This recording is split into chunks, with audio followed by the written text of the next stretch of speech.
by the board. Orderly procedure requires that each side shall proceed without interruption by the other. All testimony will be addressed to the board, and there will be no arguments or questions between individuals. Any persons aggrieved by a decision of the board may appeal the decision to the circuit court within 30 days of the date following the board's decision letter. The day following the signing of the board's decision letter is the first day of the 30-day appeal filing period. This public hearing has been published as a Class 2 notice in accordance with Chapter 985 Wisconsin statutes and Soya County Record and the Soya County Gazette. The public hearing will follow this order: variance application, new business, and adjournment. First order of business is to approve the minutes of the November meeting. Damn it, I can't hear. Did we all receive a copy of those? Yes. Any changes or additions or deletions? Nope. Nope. Is there a motion to approve the minutes as presented? So moved. I'll second that. Motion is made and seconded. All those in favor, signify by saying aye. Aye. All those opposed, same sign. Hearing none, motion adjourned.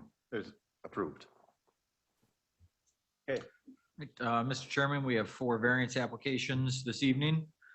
First one is a public hearing in the town of Sand Lake, variance 21-009, Mela Investments LLC, Highland Park subdivision, part lots 1 through 4, lot 1, CSM 2377, section 23, town 39 north, range 09 west, parcel 026-126-000100, 0.470 total acres, zoned residential recreational 1, RR1, 15298 W, State Highway 2770. Application is requested for reduction of an existing substandard size lake lot. The existing lake parcel does not meet the current zoning requirements for lake lot configuration. The applicant is now requesting to sell the adjacent parcel owner approximately 2,620 square feet of land area, including 52 feet of frontage. No additional lots are to be created, but this resulting parcel would be considered more non-conforming than the previous configuration. This variance is to sell a small piece of land currently being used by the adjacent property owner, Beachmore Resort Condo. Variance request is the Soya County Zoning Shoreline Wetland Protection Ordinance, Section 5.3, Parent 1, would require the prior granting of a variance for any lot less than 100 feet in width and 200 feet in depth in rectangular form.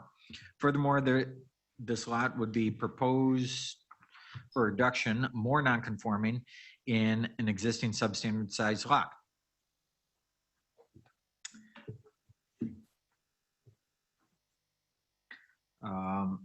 The applicant Mela Investments LLC, the property location is previously read into record. Again, the summary request is the applicants are requesting a variance for reduction of a substandard size lake lot that does not meet current zoning code.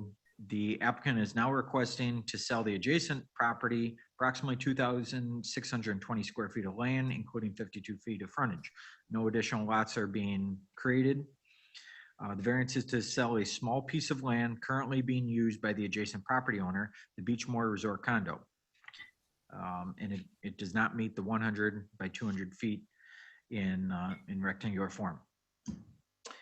If you see the attached drawing within the variance staff report packet, in conversations with the Melas and the Beachmore Condo Association, in conversations with the Melas, the Beachmore Condo Association had approached them to potentially purchase a small amount of land that is directly in front of them as part of the condo. Over the year, the Melas have allowed the condo to use that land, but are now wanting to solidify with the actual purchase.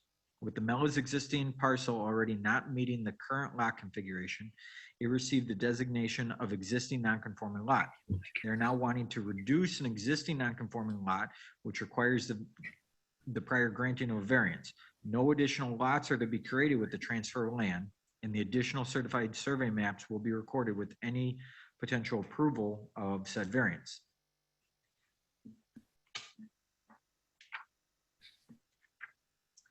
The town was emailed their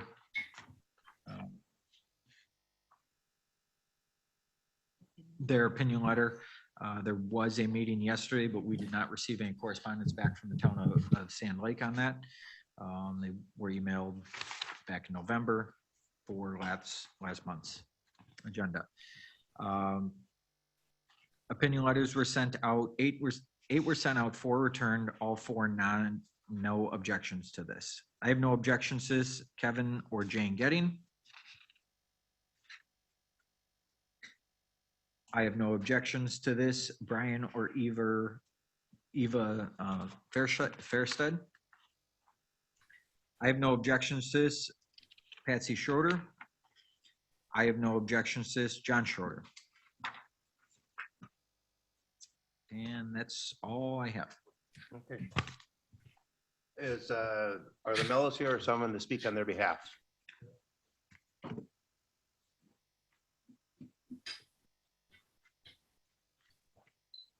Good evening. Please state your name. Andrew Mella. Well, thank you. And anything to add to the statement that was read into the record? Well, as he said, that property is behind the condo cabins, and it's easier for them to have access to the lake. And it doesn't do us any good by owning that little piece of property because it's off to the side away from our building. And it's already a substandard lot. It's just a little more substandard. We're not planning on adding on to the building or anything like that. So we made it a purchase agreement with our neighbors who are here, by the way. And last night we were at the Sand Lake meeting and they did approve the variance. Thank you. Yes. Okay. If I stopped and looked at it, and if I was looking at the right piece, of course I went after the big snow. There's no building of any sort on this property. Nope. And to the best of your knowledge, you're not aware that the condo association intends to build anything on it? They're here. No, they're not planning on it. It's just so they could get to the lake and have a dock and be able to access to the lake. I was just curious, who's currently maintaining it? Is like mowing, picking up leaves, those sorts of things? Are you Well, doing that, or is the condo No, association? I think they have. They've been maintaining it. Yes. Thank you. Chris, down over. Anyone else have any questions of the applicant? Yes. Would this be a transfer to the condominium association? Yes, the association is buying it. Okay. Yeah. Mhm.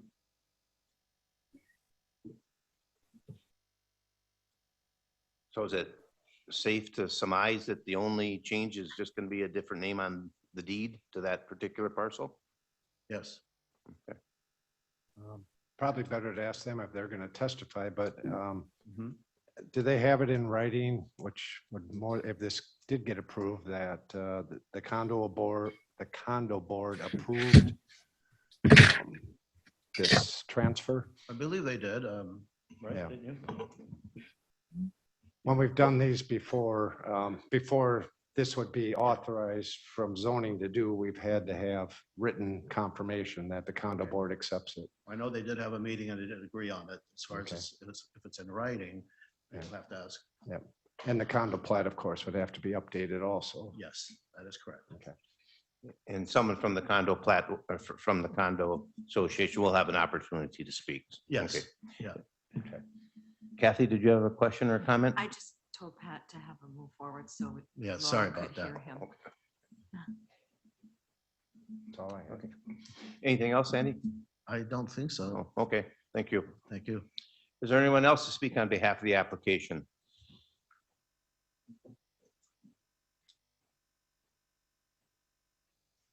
And you'll need to identify yourself too, sir. Michael Troska. Thank you. And did you have additional testimony? The testimony, I would say, is what we did come to a consensus from a condo association. We do have an email vote and record of that. Can produce a statement from our president, who does not happen to be here tonight, but can produce that statement. It was a unanimous decision that we move forward with the purchase of this. As you can see in the picture, it is an odd parcel of land that is sloped right down to the lake. There's a health and safety look to that as well, from my perspective, and just evening out the parcels and separating what I would call property lines appropriately. So from a condo association, not an issue there. it actually makes sense. It doesn't impact from my perspective, and we do cautiously look at this water runoff. We're not going to change the terrain substantially. That's all I think important as we think about the lake itself. We have been maintaining that as just part of, as you said, leaf pickup, tree removal actually, and cleanup to make sure it's available to walk as a pathway in front of the cabin that's purchasing it. Just curious, how many members are there in the condo association? There are six. Six. Six specific cabins. Yes. Would this be set up as a limited common area to any particular unit or to the condominium as a whole? Actually, the grounds for the condo association, everyone has a right. So it is a common space. I believe it's the footprint of your cabin as on our plot maps, along with the deck that's really a condo association members owned. Otherwise, it's shared property, shared frontage. Okay. Anything else? Nothing else from my perspective. A person on Zoom, did she happen to have a question? Just want to offer it up. Well, we'll be asking. Yeah, she'll raise her hand if she does. Thank you. Anyone else to speak on behalf of the application? Anyone to speak in opposition to the application? Hearing none, discussion by the board. Kathy and Pat, referring to the comment that Mark made earlier about, what did you call it, an agreement? Or Well, it has to be an approval letter from the condo board, but that's just kind of a normal restriction we put on that before they can do this transfer. They have to receive that. So I would say we make that, if we are approving it, make that one of the conditions.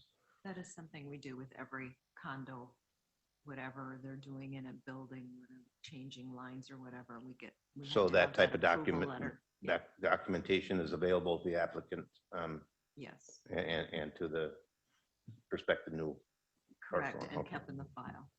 Okay, thank you.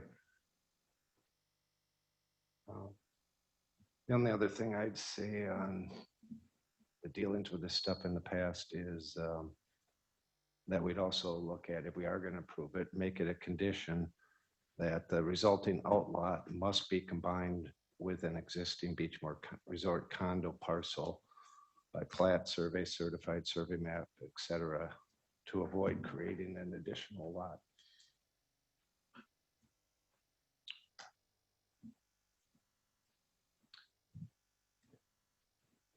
I myself think,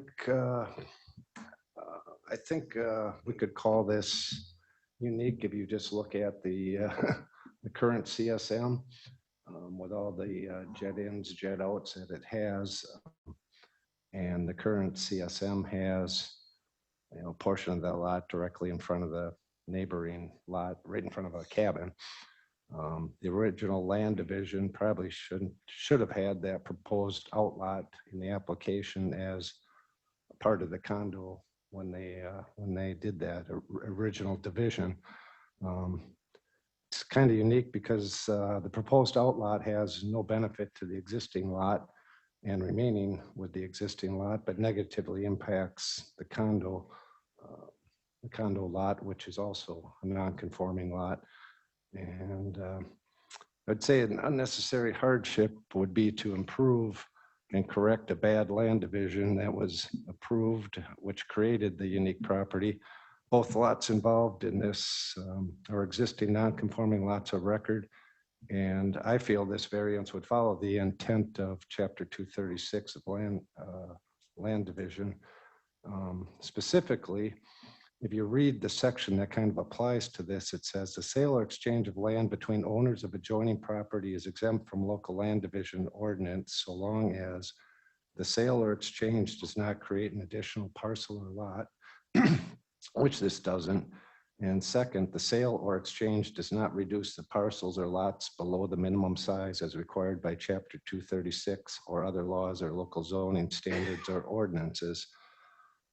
Parcels sold or exchanged should be combined with an existing parcel by plat of survey, certified survey map, et cetera, to avoid creating additional parcel.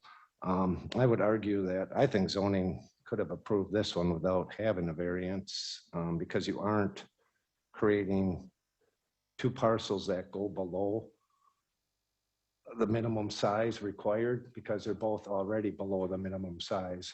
They're both non-conforming lots. So I think they could have approved this, but I understand why they send it to us. And yes, for unique, no harm to public interest. The current lot has been utilized since it was created as the proposed CSM with the outlot lays out. There would be no new negative impact on public interest. It's going to be continued to be used the way it's been used since it was split. And under the Soya County Zoning Shoreline Wetland Protection Ordinance, controlling building sites, placement of structures and land uses through setting minimum lots and widths, I don't feel this would harm the public interest in that sense. So that's my analysis, and be open to comments.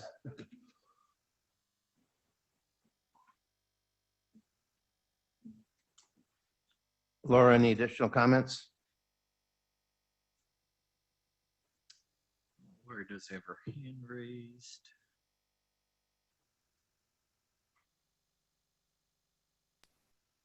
That this even came before us. So Laura, you were cut off with part of your or your comment there. Could you restate that? I agree with Mark. I actually was kind of surprised that this even ended up coming before us, but I certainly don't see any problems with this.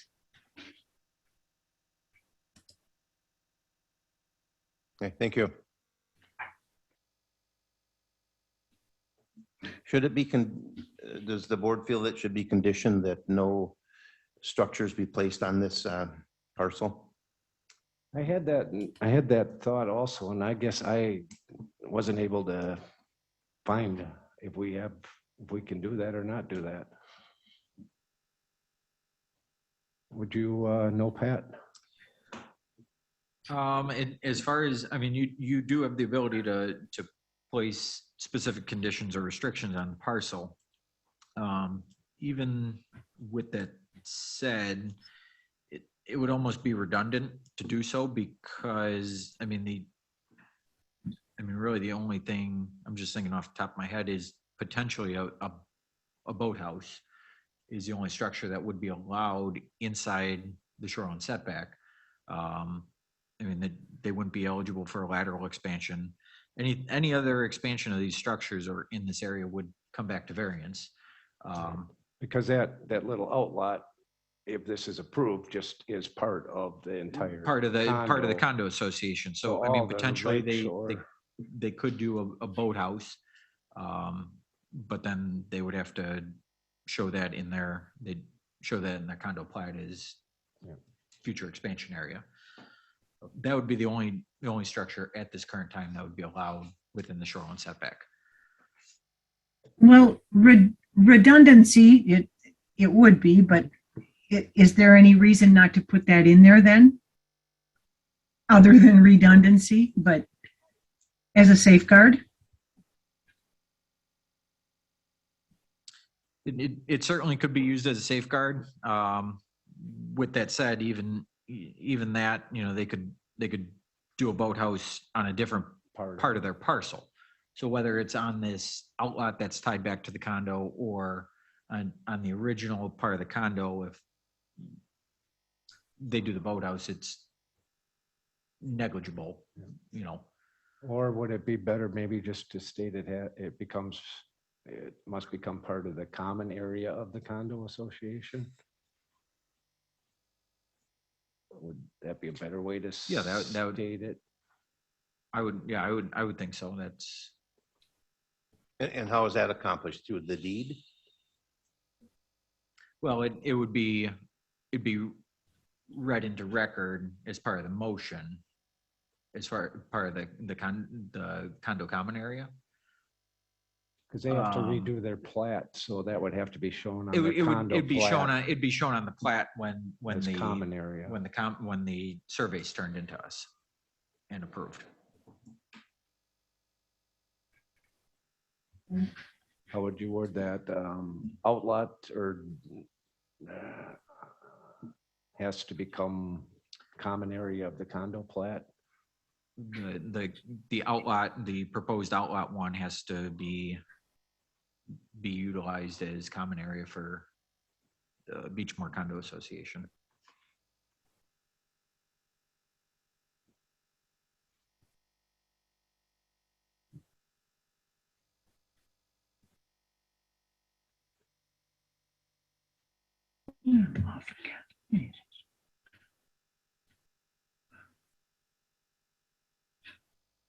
All right, well, then I'd have three conditions then. The approval letter from the condo board in writing before the division can occur. Resulting outlot must be combined with existing condo parcel by plat survey. Certified map to avoid creating an additional parcel, and third, proposed lot must be incorporated into common area on condo plat.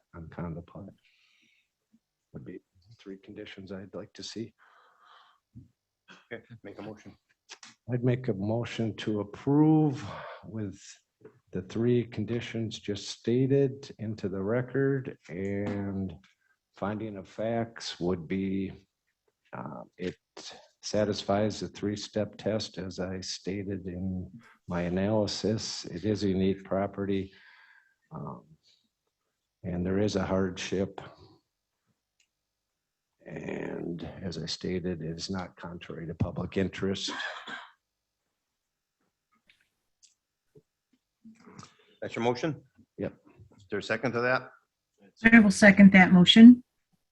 Okay, motion's been made and second. Discussion on the motion. Generally, we hear from the local municipality, in this case, the town of Sand Lake. I think it's a timing thing. They just didn't have, if their meeting as recently as yesterday, they just didn't have time to reply yet. And I think based on the testimony we heard, they're in favor of it anyhow. So I don't have any struggle with proceeding with the information that's available. In our meeting's a week earlier than normal, so Yeah. that kind of impacted it. Yeah. Hearing no further discussion, I'll call for a vote. All those in favor of the motion as presented, signify by saying aye. Aye. Aye. Aye. All those opposed, same sign. Motion passes by a vote of 4-0. The zoning office will walk you through the rest of the process to get the paperwork done properly. So thanks for coming. Yeah. Yes, it does. I appreciate it.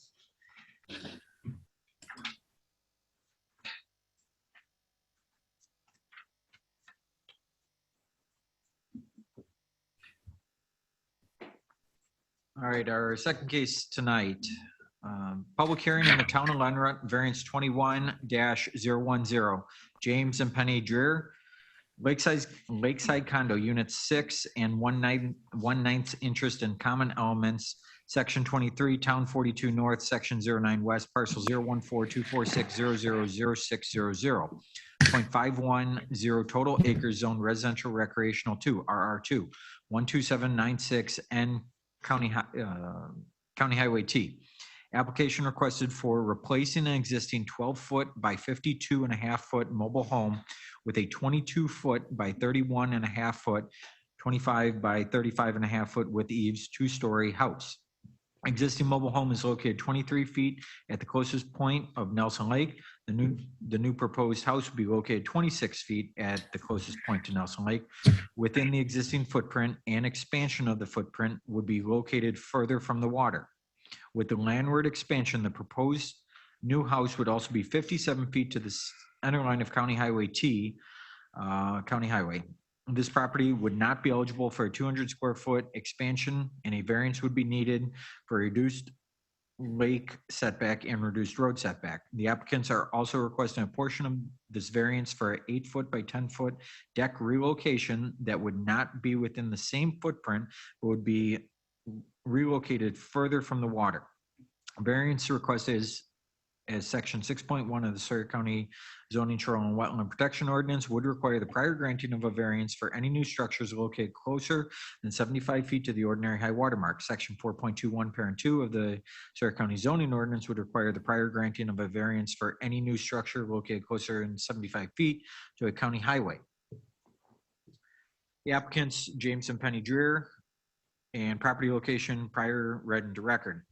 Summary of the request is the applicants are requesting to replace the existing 12-foot by 52.5-foot mobile home with a 22 by 31-foot two-story house. The existing mobile home is located 23 feet to Nelson Lake. The proposed home would be then located 26 feet to the closest point in Nelson Lake. The Dreers are looking to increase the expansion of the footprint, and it would be located further away from the water. With the landward expansion, the proposed new home would be located 57 feet to the center line of the County Highway T.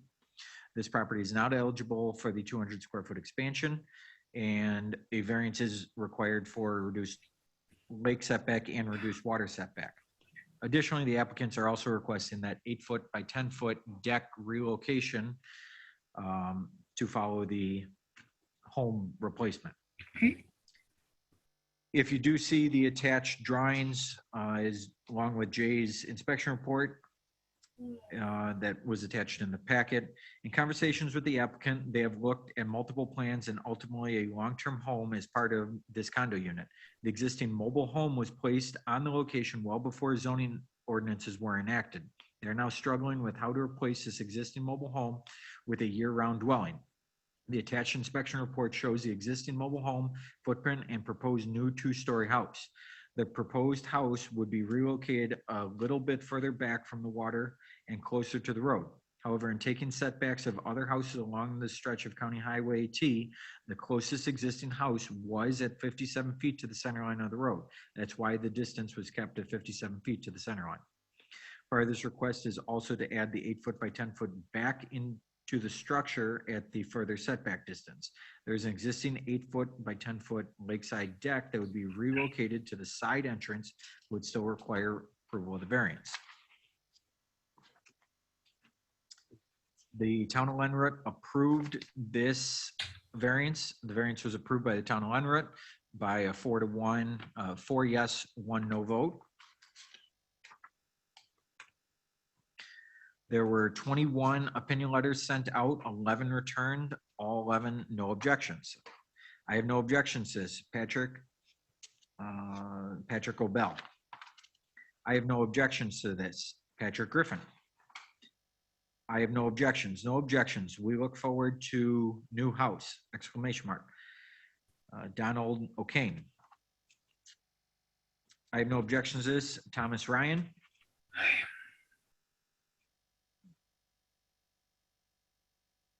This person checked both. I have no objections to this, and they have objections to this. I don't know if this is an error. Sandy and I both agree that this proposed home would be an improvement to the look of the current property. The more square look would blend in better with the existing cabins in the area. Also, the building sitting there, the building sitting 3 feet farther back from the water would also be a good thing. So we hope that is approved by the zoning committee. Thanks, Ron Dietzman. I do believe the objections to this was an error. I have no objections to this. Donald Hennon. I have no objections to this.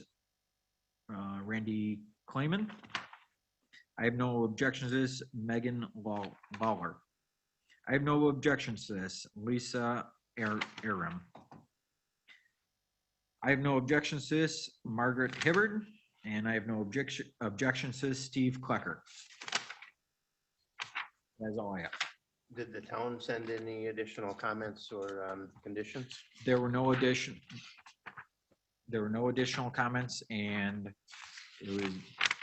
it just indicates it was approved by the Lenroot Town Board by a 4-to-1 vote. Okay, thank you. You're welcome.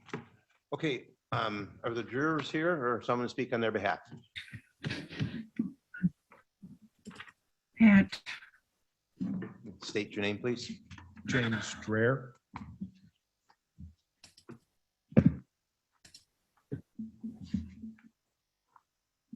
I've never done this before. I'm not sure what I'm supposed to do. Sorry. Sometimes I think I never have either. Any, you heard the letter that was read into the, or the statement that was read into the record, or anything else you wish to add to that, expand upon the comments that were made there, or assure us that the comments that were made correctly? Those are all our neighbors. We have a really good association.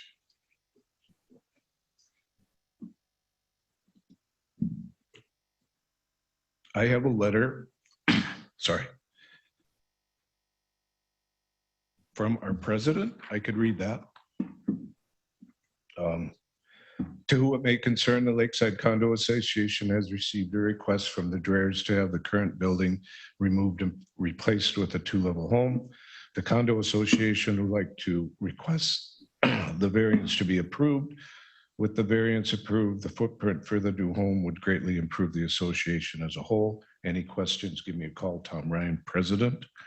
My wife and I live here now. We moved from Hudson, and this is going to be our forever home. In the package that I received, I thought I saw some comments that you had researched replacing that with something similar in size and didn't have any luck finding anything. We originally started, maybe we would just buy another mobile home, and not knowing anything about them, there's nothing on the market like that anymore, that size. There are options, but they're significantly bigger, and it's quite frankly not what we want to do with the neighborhood. We think our house kind of brings down the value rather than bringing it up for all our neighbors. And you've looked into modular construction? We are looking, we have a couple of builders that we're working with. One is a custom home builder, and the other is a modular home. And we don't know which one, but we don't know which one we're going to go with yet. We've looked at a lot of options and made a lot of different configurations. It's hard to find a house this size. The tiny homes, were kind of a thing, and we're not interested in that. So, but you would not go beyond what's being proposed in the application of a. Trying to find the dimensions here so I get them correctly. 22 by 31 and a half. And you would not go greater than that, regardless of whichever option you select. No, That's correct. that's correct. Thank you. If you probably haven't, but what we struggle with on these under 35 feet is not adding any more impervious surface. So I can see a hardship there with, you can't, they're called single wides now, they're not even called trailers anymore, and they aren't allowed in that zone district anymore. They belong in trailer parks. That one was there before the ordinance. So I can see that. So I spent a lot of time on this trying to figure out what's fair and what passes a 3-step test. And what I ended up coming up with, and I don't know if you looked at even a little bit smaller, but was a 20-foot wide by 27 long, 22 by 29 with eaves, which would put you at just under what your current impervious surface is. I know it's a little smaller than what you're proposing, but that makes it easier for me to pass the 3-step test if we're not increasing any impervious surface. Would that be an option that you guys have looked at or might look at? We have looked at, we had a hard time. Every builder that we talked to recommended 24 by 34 or everything was bigger. This was kind of the smallest version of that we have discovered so far. I would imagine that any size is possible, but with the builder that we're talking to about this very specific 22 by 31.5, it is a modular home. It is the lead builder that we are going, or that we are interested in. And the reason it's 31.5 is because that's the shortest they could make it, the way the house Yeah, attaches. in their plans. But like I said, I'm struggling with, even if we allowed that one, I mean, if we did allow that one, all but 1 foot of it's going to be within 35 feet of the lake. So you're going to add, in addition to your current footage, you're going to be adding another 208.5 feet of impervious surface that's under 35 feet to the lake. I mean, that's hard to, and I mean, We were planning on diverting the water from the roof, which we to away from the lake. That was going to be done so that the drainage would go deeper towards the road and then filter back to the lake. Mark, that was one of the discussions I had with Jay, because Jay was originally on site. That there were conversations about doing a rain garden to mitigate some of the additional impervious surface. that's a lot of square footage in addition to what's there that you're adding. I mean, when you're talking 200 feet, yeah, that isn't a heck of a lot, but I mean, when you're there, you're right on the lake and you're adding another 200 square feet. And the intent, I feel, of the ordinance of NR 115 and Act 170 and all that is they're allowed to go up to get their extra footage if they want to, up or down, that limiting them to at least the same size footprint. And this one has to be reconfigured because you can't build a 12-foot wide house, stick house. It's not allowed in our ordinance. So by allowing them to take it off the length, add the bare minimum to get to 20 feet and then get to the same square footage for the length is where I'm headed. And that's the only way I can get it to pass the 3-step test for a hardship. And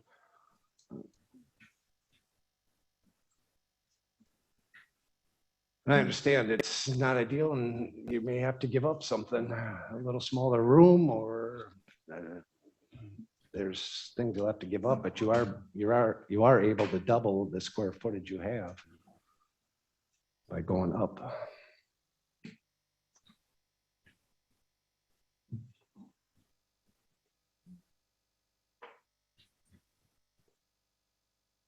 I had a question, this 8x8 patio or whatever deck,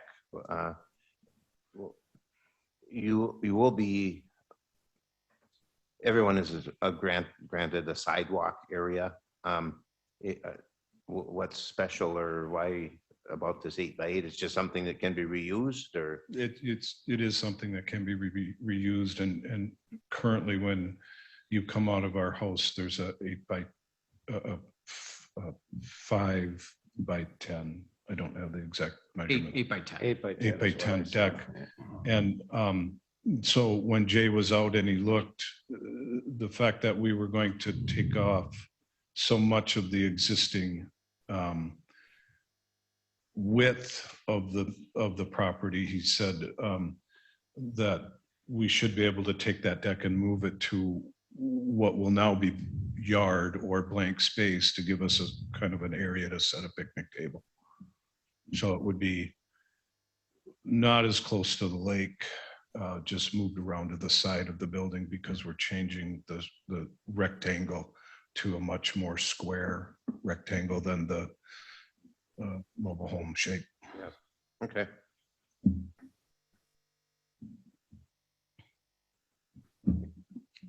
Any additional questions of the applicant? Okay, thank you. Thank you. Anyone else here to speak on behalf of the application?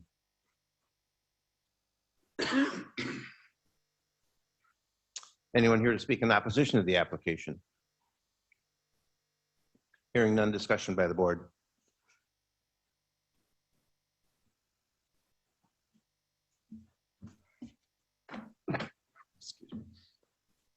Mark, you bring up a good point.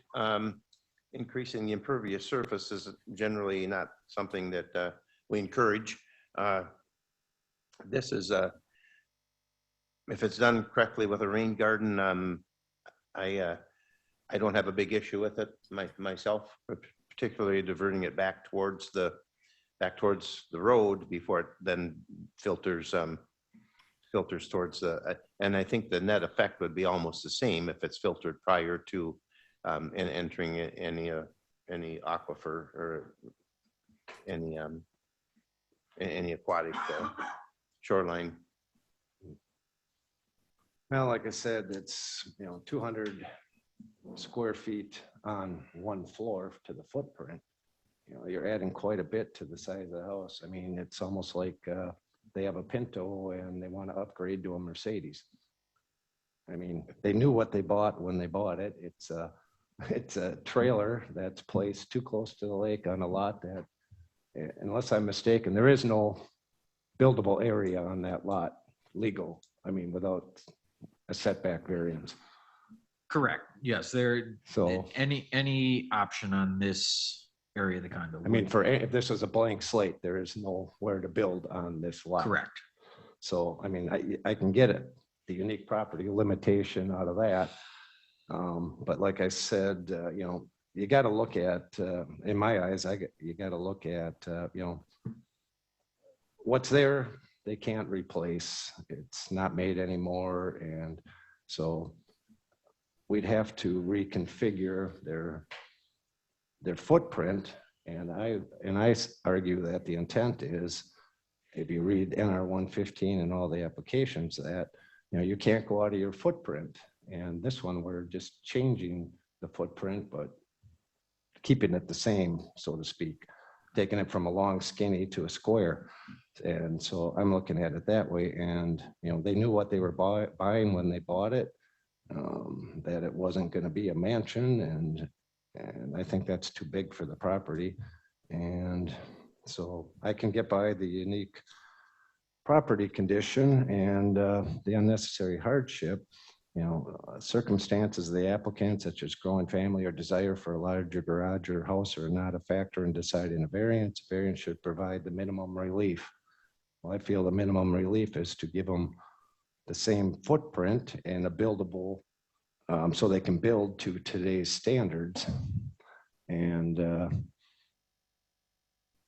the variance that they're asking for, I think, would be for the convenience of the owner by not providing the minimum relief, and no harm to public interest. The application as presented would expand the footprint 208.5 feet of impervious surface within the 35 and 75 foot ordinary high water mark. The amended variance with conditions that I could state what my conditions were I was looking at would make the property less non-conforming within the 35 and 75 foot lakeshore. You won't see the 53 foot length on the lakeshore. It'd be cut back and you'd put it on the landward side, and with the allowance of the reduced road setback, and it would reduce the impervious surface within 35 and 75 feet of the ordinary high water mark by 16 feet versus what they have now, but then allowing them the deck to be placed on the side of the house further back from the lake. And so I think there'd be no harm to public interest because we're keeping the same footage. And actually reducing the amount of visible from the lakeshore on length. So I would look at allow a 20 by, but conditions would be allow a 20 wide by 27 long, 22 wide by 29 foot long footprint, including eaves, to be placed within the current structure's footprint, starting at the northeast lakeside corner, the 26 foot corner. Allow the reduced road setback to be no more than 57 feet from the center line of County Highway T, Existing 8x10 deck may be replaced no closer to the ordinary high water mark than new building envelope. Setback from the lake on the south side of the structure. And we again would need an approval letter from the condo board along with the updated condo plat before issuing the variance would be my 1, 2, 3, 4 conditions. What were the dimensions of that condition? 22 feet wide by 29 feet long, including eaves. So it'd be a 20-foot by 27-foot structure, 2-foot eaves. Yeah, Jim, do you have? You had some additional comments, sir? You'll need to step to the microphone again. I'm not very familiar with this, but I believe the 200 is because we have an 18-inch overhang. Could we reduce that overhang? Because I don't know if that's necessary. That's probably an aesthetic thing. Is that something that would make a difference? Because that would reduce that amount by a significant amount, possibly. Well, like I said, if you do the math, 22 by 29, including eaves, gets you within 16 feet of your current. So any bigger would put you over. If I went to 30 feet, you'd be over your current square footage. That's why I picked that number, to get as close, just barely under, and then that would allow a little bit for the deck. But basically to keep you at the same impervious surface that and footprint that is there. I think he might have been talking about reducing the eave to get the box slightly bigger. Right, but the box on the drawing. If I heard that correctly, and I just did quick math, instead of going with the 18-inch eave and you do foot eaves all the way around, that does reduce, proposed on a 22-foot wide by 31 and a half foot wide structure with 1-foot eaves.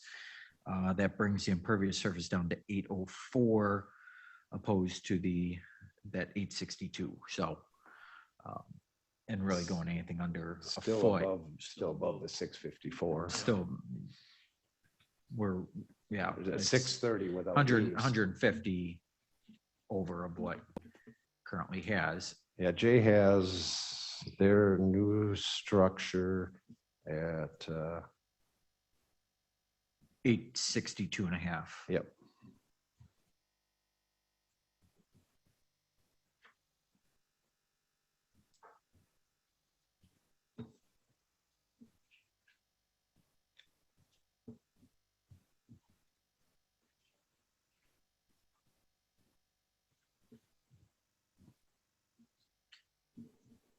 Laura does have her hand raised.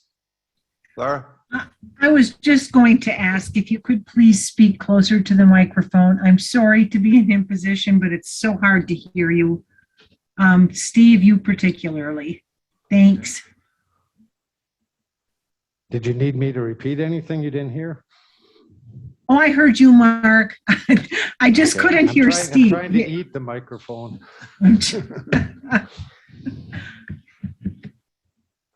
Just because I listened to the audio of one of our last ones and you couldn't hear hardly anything at all. So, like I said, I went to zoning to get some clarification on a lot of different things that I was all over NR 115 and Act 170 and you know, trying to get a handle on this, being this under 35 feet. When I first read NR 115 before they passed supplemental Act 170 and another one, that you couldn't do anything outside of 35 feet if you're within 35 feet, except ordinary repair and maintenance. You couldn't add on, you couldn't go up, is the way I read the original NR 115. Then Act 170 came along, and then 235 point, you probably know the number, 0.2 actually codified, and they codified you could go up even if you're within 35 feet. So they made a few changes where they allowed these people, basically they say in NR 115, that these structures are here and they can stay here forever, but they're real. If you look at, if you're past 35 feet to 75 feet, they're allowing you to expand that footprint 200 feet. But under 35 feet, they do not allow you any expansion in the law. So we're going further than I think the intent of NR 115 and the rest of the laws are, that we can keep it at the same square footage. We can pass, or the same impervious, give or take 16 feet. As I outlined, I think we can pass it by passing all 3 steps like I went through. I guess the only thing I would say, and speaking in my experience in seeing a lot of permits come across my desk, as far as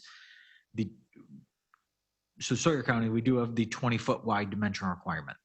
Majority of that's why we having to run this through a variance. Not only is it the 75-foot setback, but it's Building code. dealing with making this a legal structure.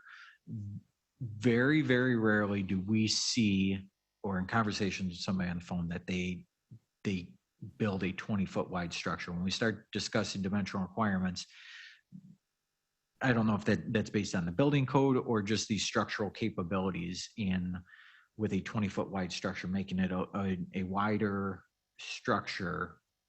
Well, I'd take more off the lake shore, off the length, and add another foot or 2 to the width. That's landward side. I got no problem with that. I'm just saying, I don't want to exceed their current footprint size.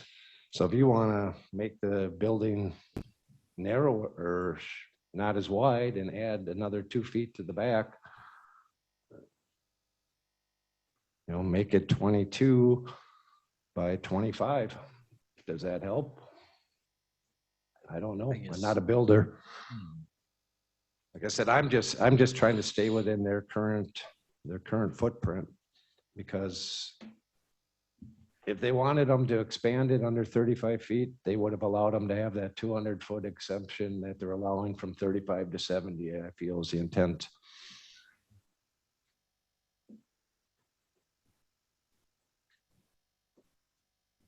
Well, that brings up a good point. This is 27 to the lake, correct? If I'm reading the 26 off one corner, 27 off the other. So what magic happens when it goes from 27 to 35? I guess I don't see a significant enough change there. If it was 17 instead of 27, I would understand it. But that 9 feet or 8 feet of difference with this, I think they're placing a minimum functional structure with the proposal that they're making.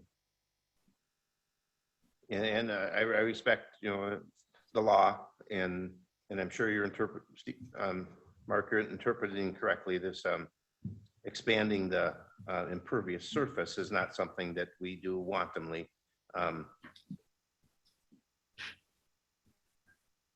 But in a nutshell, I don't agree with you. Pat could probably address that better than I. There's studies out there on why they have a 75-foot setback, why they got the 35-foot setback. I don't know all the specifics, but there are studies they looked at it on why. There are how it affects a warm and cold water fishery, having structures within the vegetation protection area, which is that first 35 feet, having structures inside 35, having structures at 75 and beyond 75, and what that does to impervious surfaces and surface water temperature and spawning. And yes, that there is information out there to suggest. I can see both sides of it, and it is coming from the conservation background and looking at the control of impervious surfaces on our lake shore that's very near and dear. there are ways to mitigate that if done correctly. I think it may not have 100% of the same success as pushing the structures back farther, but it does have some mitigation factors to it, so. And like I'd point out, this lot does not have any buildable area, legal area, based on setbacks. And- Under today's ordinances. Yeah, and if they bought this thinking they could build a $300,000 house, I mean, I guess if that's what people think they should have, but if they're looking to retire up here, this may not be the property. Some properties can't support, what people want to do. You know what you're buying, and I think that plays a factor too.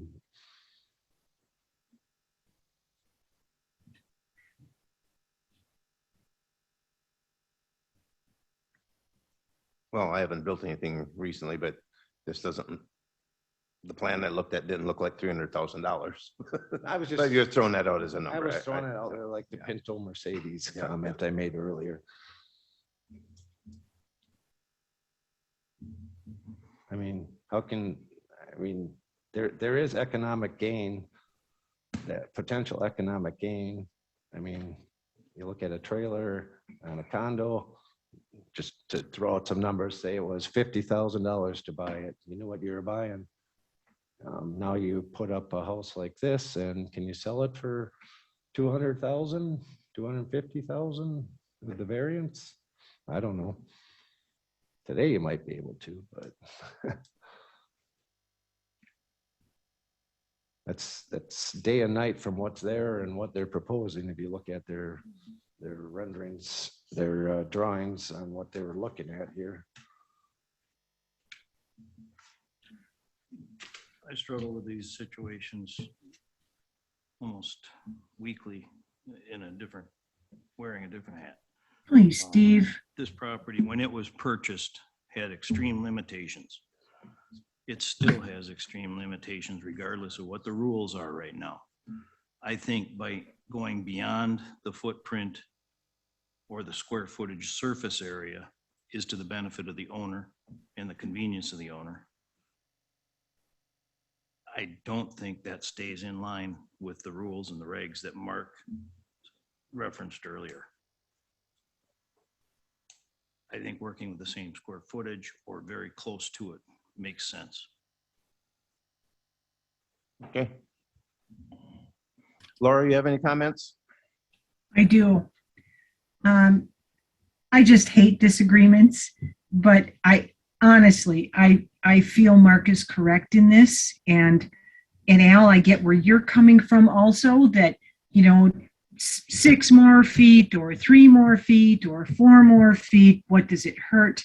But at some point, the parameters were put in place for a reason, and without circumstances that absolutely mean you cannot comply with that, I think we need to follow the letter of what's before us. Those are my thoughts. Okay, thank you.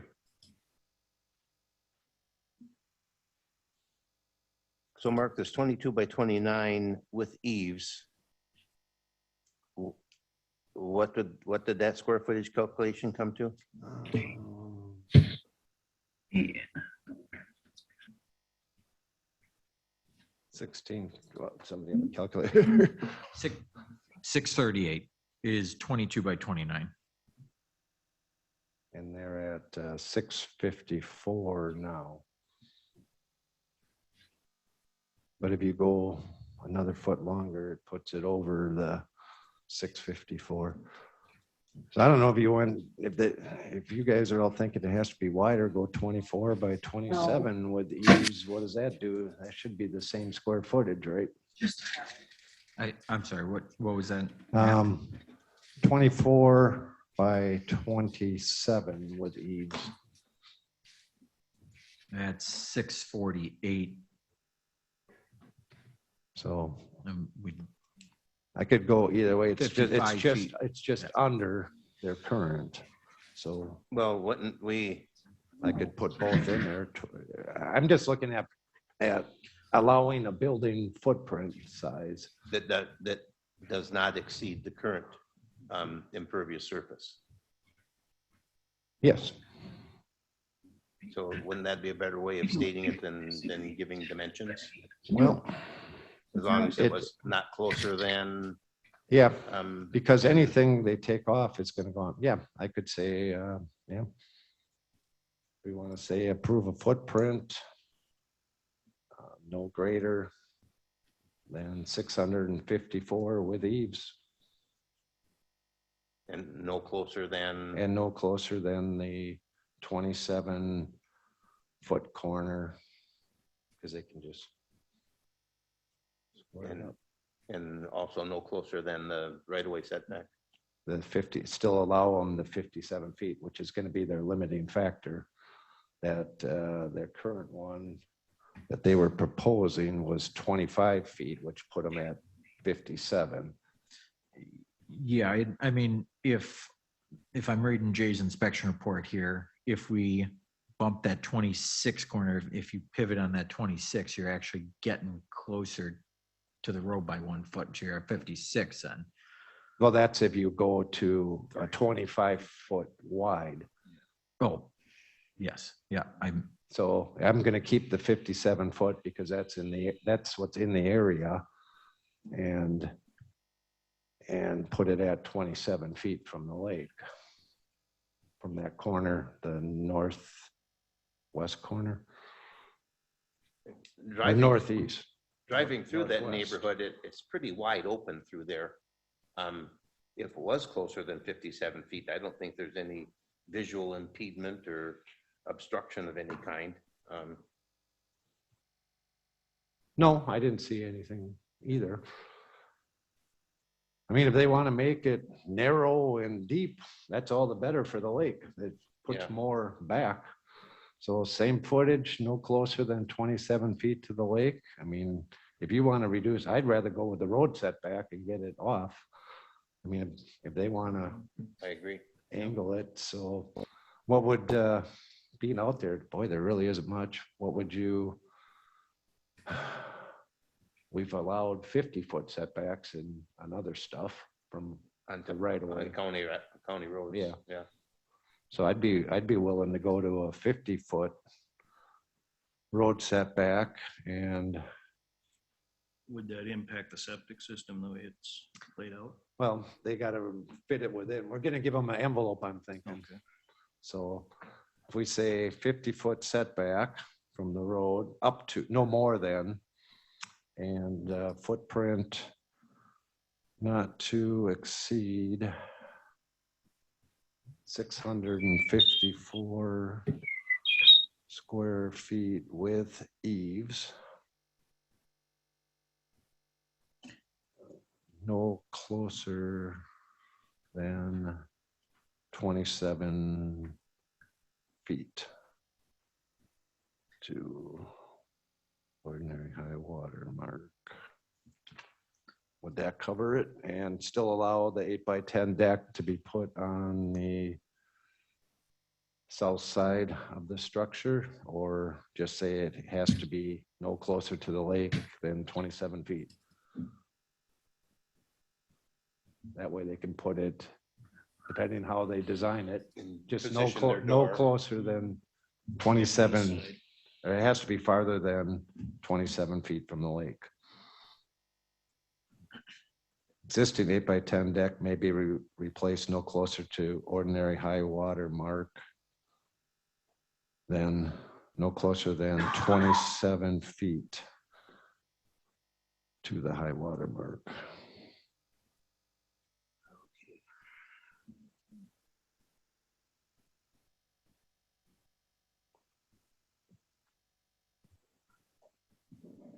And then the last one again is the condo plat and condo board approval in writing.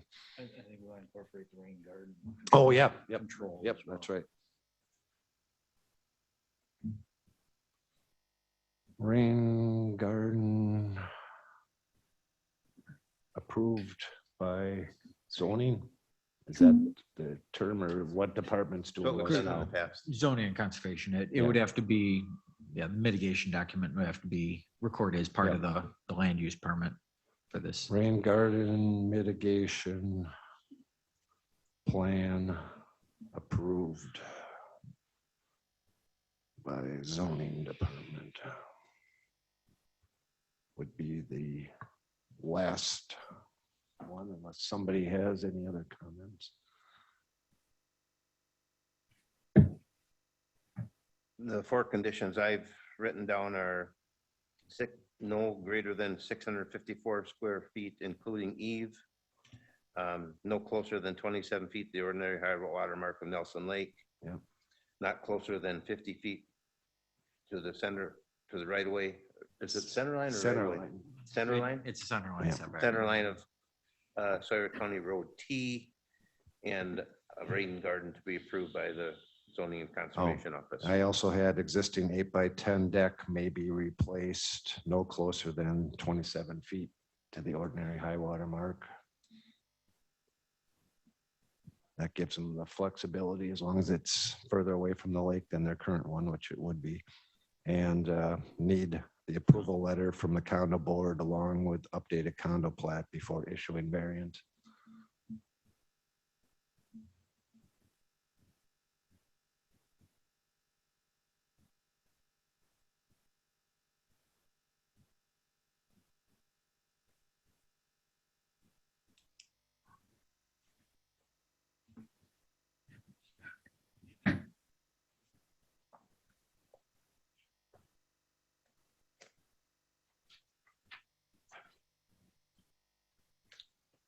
Steve, you want to make the motion or you want me to? Or? I'm still just trying to toy with the idea on the deck, and that's fine.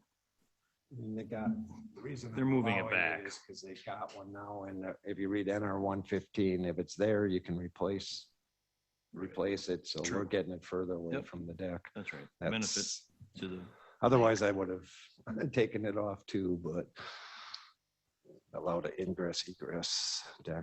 I think the 5 conditions benefits the lake. It allows the homeowner to have a pretty decent new home. Especially since they can have a second story. Right.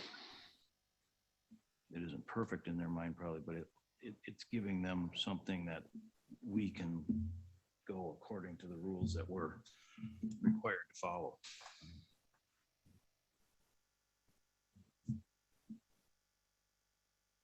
Well, like I said before, I think all 3 of the 3-step tests can be passed with this amended variance. The property is unique. There is no buildable area on it, and what's on there can't be replaced.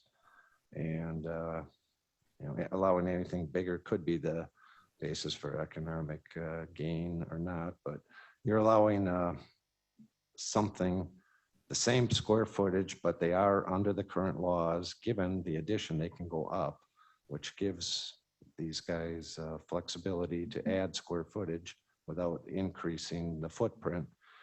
And I believe this would be the minimum relief. And it wouldn't be for the convenience of the owner, but it would be minimum relief to replace the structure to current building requirements without expansion of the footprint. And as I said before, no harm to public interest. By the addition of the rain gardens and keeping the impervious surface the same,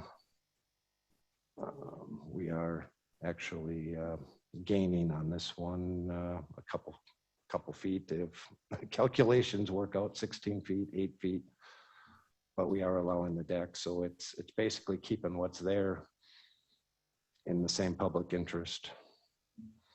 I think it's with a significant improvement to both the development, the lake, and the owners. Yes. Which is a win. I think you have a pretty good handle on it if you want to make this. You've already said it. Well, I would make the motion to approve with the 5 conditions, to amend their application to include the 5 conditions for approval with the with the three-step test reasoning as entered in testimony already twice, not to read it again, that I would move we approve this one with the amended with the 5 restrictions, conditions. I would second that motion. All right, a motion's been made and seconded. I've always been curious when we make these conditions, are we actually denying the request? I amended it. And that's within our authority to amend. Correct. We took it from, I feel we took it from a specific to a building envelope. Okay. Laura does have her hand up. Laura? I agree. I always have the same question you just stated, Al. You know, when we sort of change what they've asked for, are we denying or approving? And I'm in complete agreement with the proposal as presented. Okay. No, I always hate it when we technically should deny this, but then they have to wait a year to apply for it. And we just stated what they could apply for, and then they'd have to wait a year to reapply. That I just think it's more fair to the applicants if, in cases like this where we're amending it to a footprint rather than specifics, that we could amend it. And the applicant always has the option of not accepting the conditions as they're being presented, so. Yeah. Okay. All those in favor of the motion as presented signify by saying aye. Aye. All opposed, same sign. Motion passes by a vote of 4-0. So you have some options. Okay, thanks for coming. Thank you.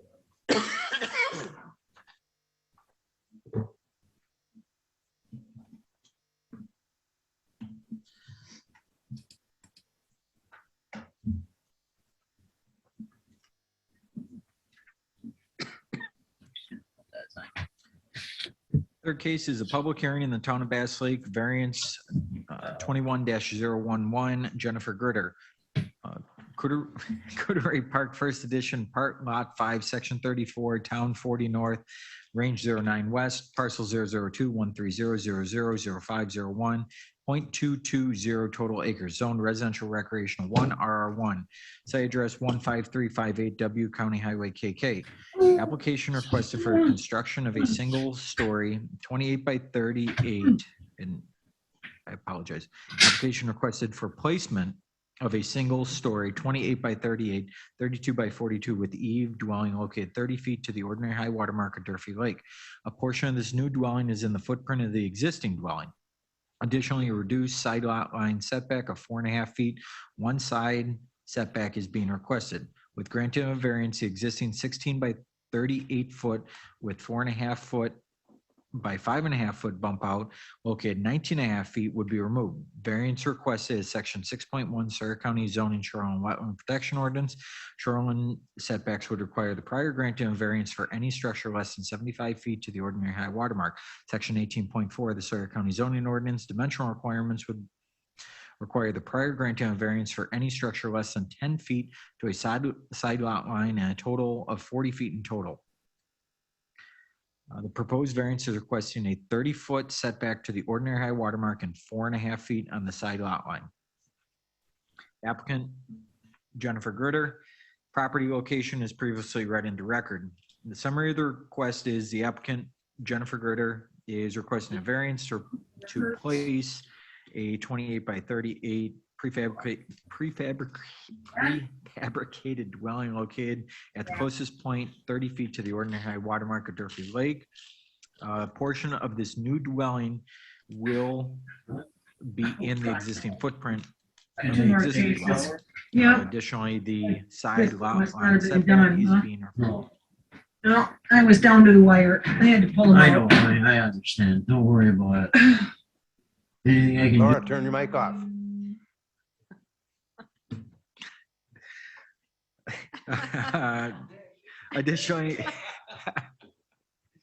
Additionally, a reduced side yard setback of 4.5 feet, one side is being requested.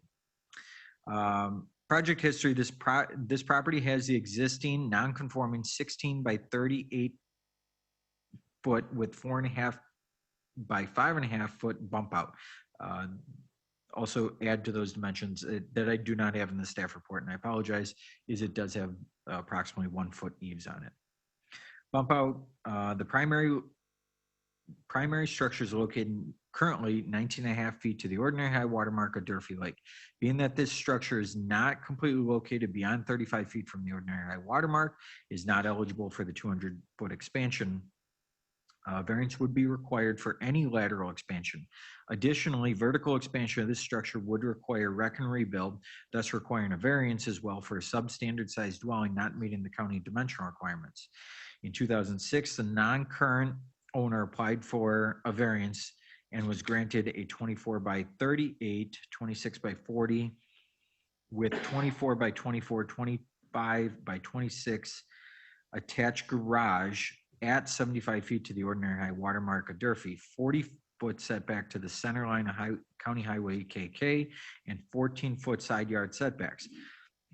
This approval of the variance expired in 2008. In 2015, a completely new private on-site wastewater treatment system was installed, a mound, and reduced that building area in the prior approved variance location. If you see the inclusion that I put with my staff report, I did an overlay showing that building on the existing mound. So also 7 of the 8 adjacent primary structures on either side of this project location are all located within 75 feet of the ordinary high water mark of Durfee Lake.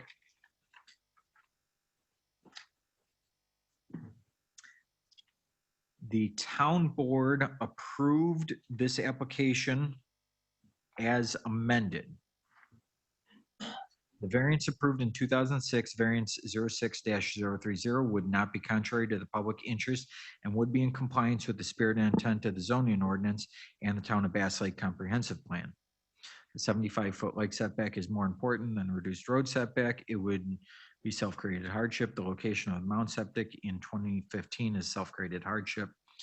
There is no harm to public interest as it would not be damaging to the rights of the others or property values as road setbacks along County Highway KK are similar distances. The Town of Bass Lake Planning Committee recommended approval with the following conditions. The setback from the lake is to be 75 feet. The setback of the center line of Highway KK is no less than 40 feet. 14-foot setback to both side property lines and a 2-year time limit. The applicant was not present, and that was part of the planning committee. Did you say that was from 2006? Yes. The variance was from 2006, correct? We approved a footprint back in 2006 on that property. They wanted to do something similar. I was again on the planning committee at the time and an alternate here, I believe. I don't know that I was on it. I might have been on here. But I remember the discussions at the town was we wanted to set a building footprint, and basically we're at the time our long-term planning in that area is these are all going to start coming up, and we wanted to all start getting them. If you went and looked at the property, there's that big maroon house right next door. That was the first one that we started the setback. That's a county road, which requires a bigger setback, but it's not really a county road. So that was the intent of our planning commission at the time, was to establish these building envelopes rather than telling people, well, just kind of like we did on the other one, but we did this back in 2006. Give them, here's what you can, here's where you can build and your setbacks and what you can build, you can build. If you want a garage, you can add it, or it can be like the house next door with no garage and go bigger. So that was the intent back in 06. So why is that pertinent to tonight's discussion and Because 15 years later? Well, because on her application, she wants to add a garage in the future also. So I was just stating nothing's changed except they added a mound system. Thank you. There are objection letters, or opinion letters that were sent out. 12 were sent out, 6 were returned, 5 with no objections, 1 with an objection. We have no objections to the proposed variance by our great neighbor Jennifer Gritter, Kathleen and Steve Umlin. I have objections to this. The site of the house is too big for this lot and is too close to us. Dan Schraffnagel. I have no objections to this. I think it is great. James Ferguson. I have no objections to this.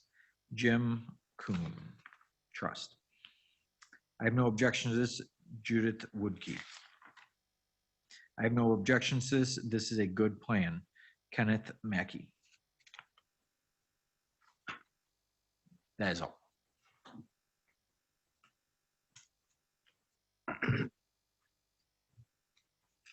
Okay, is Jennifer Gritter here or someone to speak on her behalf?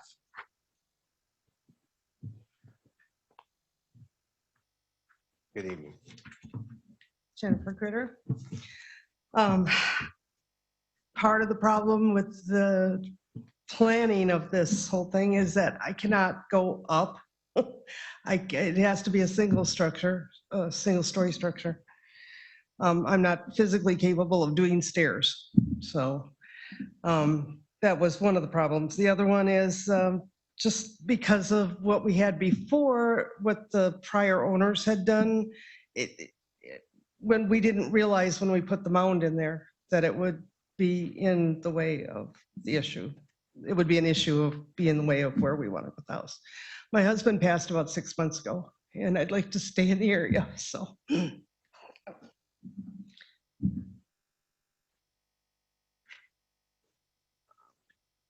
Just because you mentioned that, Pat, when you did that overlay, what have you, instead of what the 06 said, if you allow that setback no further or to 4.5 feet, no closer than the existing structure on the one lot line, does that get you out of the septic area?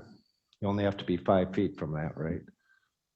So if you leave one at 14 and take the other one down to 5.5, does 10 feet to the toe edge from the building foundation wall to the toe edge of the mound system. It's kind of hard to see on here, but this is on the LiDAR map, which is a great tool. You can see exactly where this mound lays out. It's the circle contour line. So you have a 1301 contour line that's top of the mound, drops down to 1300 on the side. If that structure does come over to 4.5 feet 4.5 instead of feet, 14? It may make a mound setback.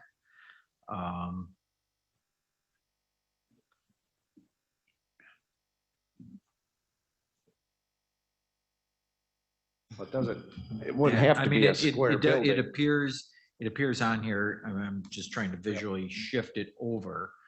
It does appear that structure would make a mound setback, and Okay, I was just curious, being she mentioned the side lot. Okay, continue. Thank you. Sorry. No, there was really, only if you have any questions for me.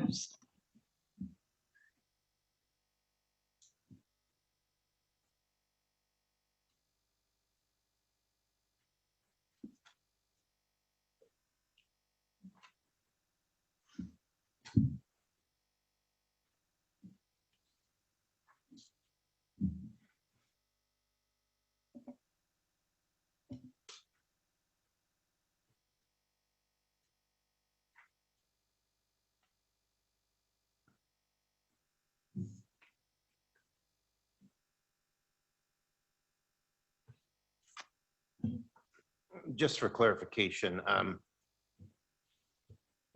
in our packet, there was an application from a Brenda Bromhall, That's the former owner. and that shows a 55-foot setback from the water for a 24 by 38 dwelling with an attached 24 by 26 garage. That would then be 60 feet from County Road K. And then also in the package is one dated September 24th from Jennifer. How do you pronounce that? It's Gritter. Gritter? Gritter. Mhm. Okay. And that, if I'm reading this correctly, shows a less than 20-foot setback from Durfee Lake. 30, Pat? Oh, no. That's the existing. Oh, the That red one is the existing. existing one, so Yeah. 30 foot. So Yeah.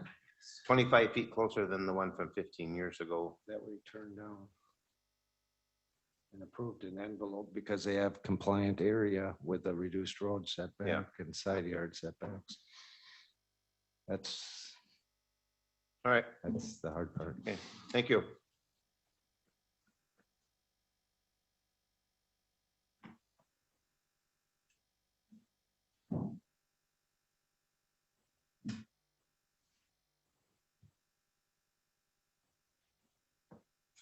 Anyone else to speak on behalf of the application?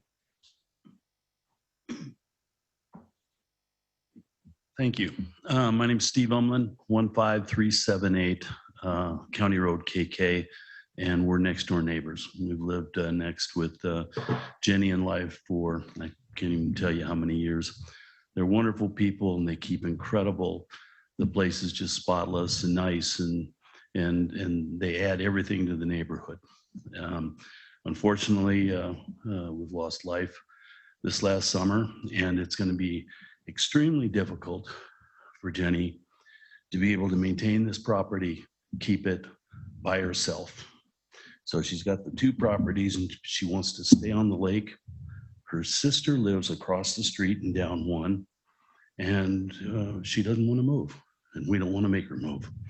So if there's any possible way that you can change the footprint or do whatever you need to do, we really want to keep her as a neighbor. And this is just way too much property for her to maintain by herself. Thank you. Okay, thank you. Anyone else to speak on behalf of the application? Anyone to speak in opposition to the application? Hearing none, discussion by the board.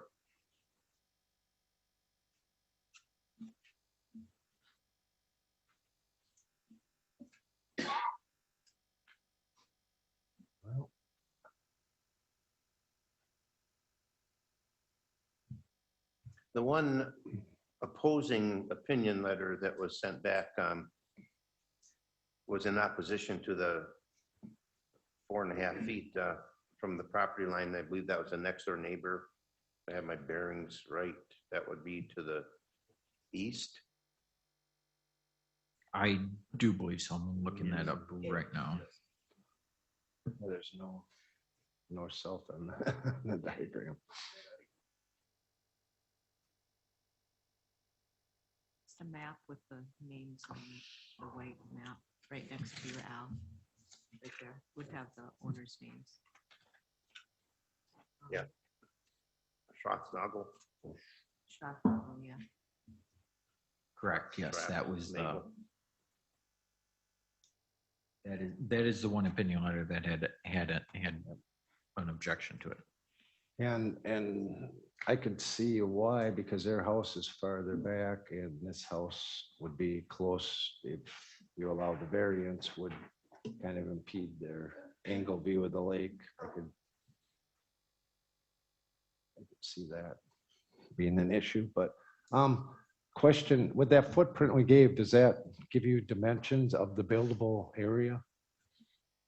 If you put in the current town, what the town board approved and what we approved in 06, does it give you a building envelope?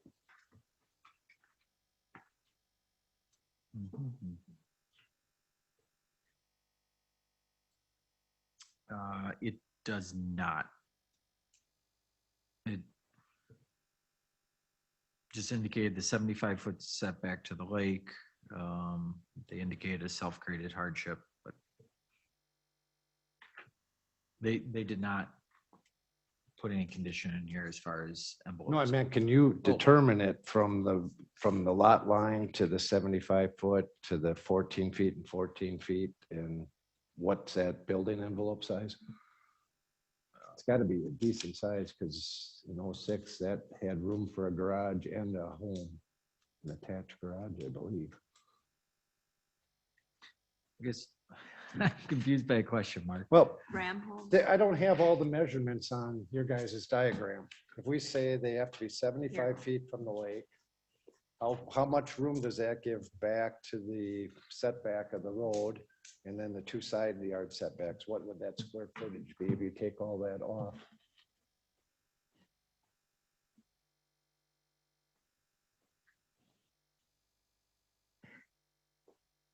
I don't know why, I'm not following. I apologize. I'm not explaining it. So, The town board approved the same one as in '06. okay, So if we say she's got to be 75 feet, so I want to know from there, and then this has to be, well, did they give them 40 feet from the road setback? okay. So what's this distance? And then 14 feet and 14 feet. What's this box size? You can calculate that. That's.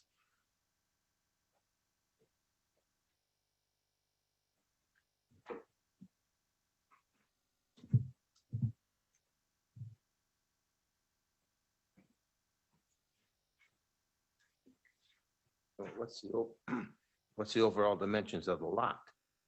That's what I don't know. Okay. That's why I'm asking if he can do it on his LiDAR or whatever he was calling it. Not enough info on the sketch.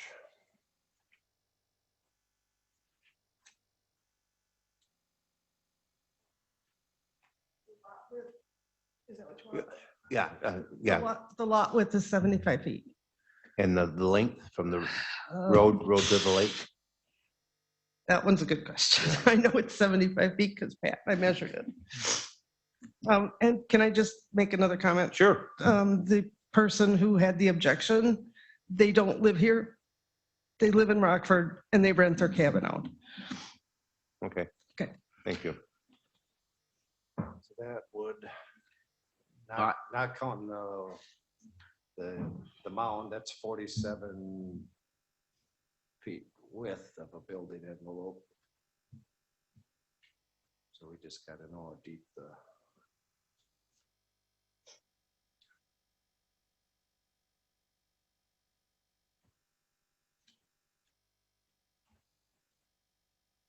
Approximately what I'm coming up with a 10-foot setback to the mound, it'd give you a 44-foot wide plus minus house width by about 48 feet in depth. And how much setback to the road would that have? That's with so the building width is 48 feet. When we look at, and I'm calling that the depth from road to lake. That's 48 feet. So it's a 48 by 47. 48 by 44. But then if we do a 4.5 foot side property line setback, that's down to 39 and a half.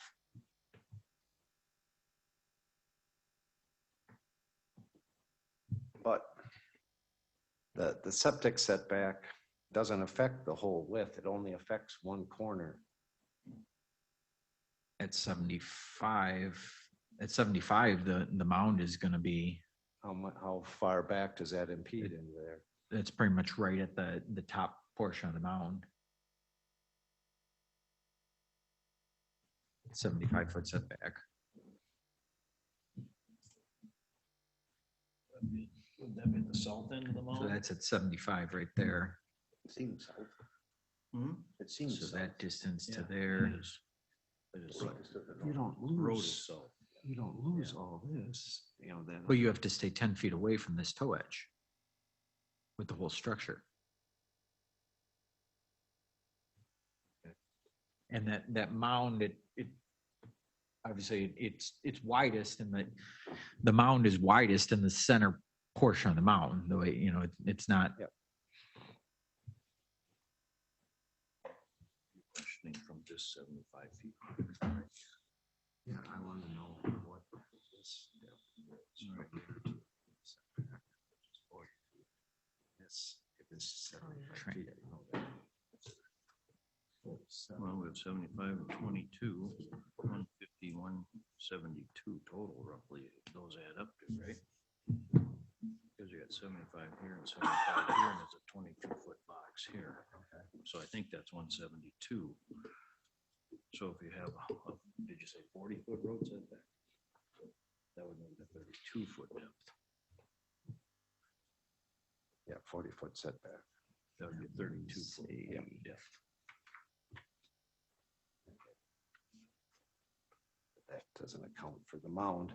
That would just be the north-south. Yeah. You know, there's still a pretty good space here. Up say 10 here, and you come in 4.5 here, that's a significant distance. Because here's, But what he's saying is this might not be placed right. He's saying that the center of the mound is at 75 feet. oh, the center of the mound. That's what you're saying, right, Pat? The center of the length of that mound is at 75 foot. So if it's shaped like this, Correct. the middle of that is at 75. Right about 75. So this drawing isn't It's a little bit That wasn't To scale. to scale. okay. that's shifted north on the map. I didn't go to school for art. Again, this one's hard being we approved it, but I mean, if you read what the applicant signed, number 3, and what's on every variance application, an applicant may not claim hardship because of conditions which are self-imposed or created by a prior owner. For example, excavating a pond on a vacant lot, then arguing there's no room to build. I mean, that's prior owner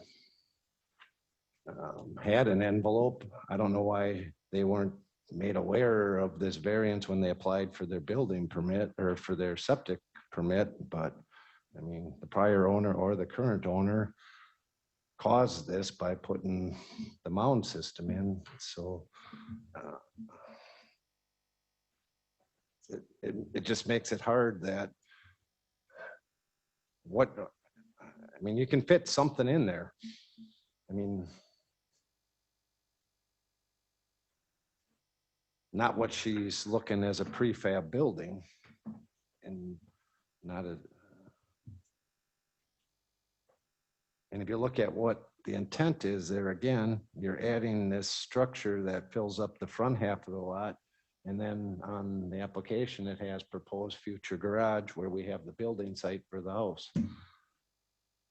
So you're going to fill this entire lot up. Where that's where it makes it hard. You're again adding that footage under the 35 foot, and you're allowing her to expand the footprint with what she wants, where the law says, and that's it, that's the only one they're really holding firm on, is they don't even allow you that 200 free foot exception unless you're past 35 feet. And she's under 35 feet, and we're allowing her to add, if we look at the way it's presented, where you're going against the intent. It's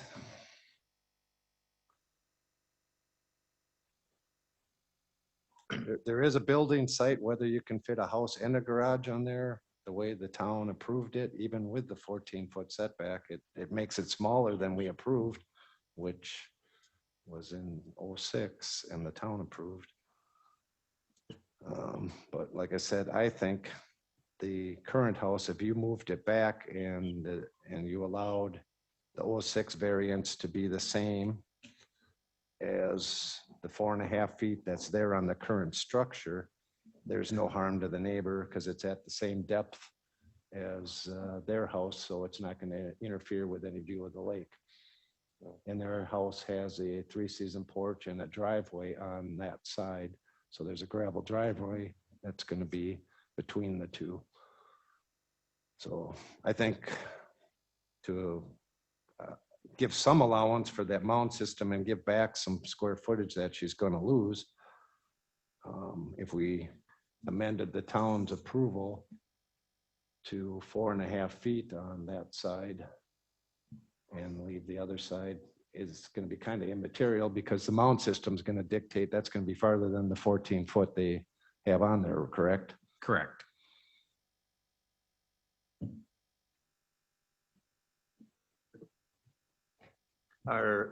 I'm assuming the current mount system is functional and working well.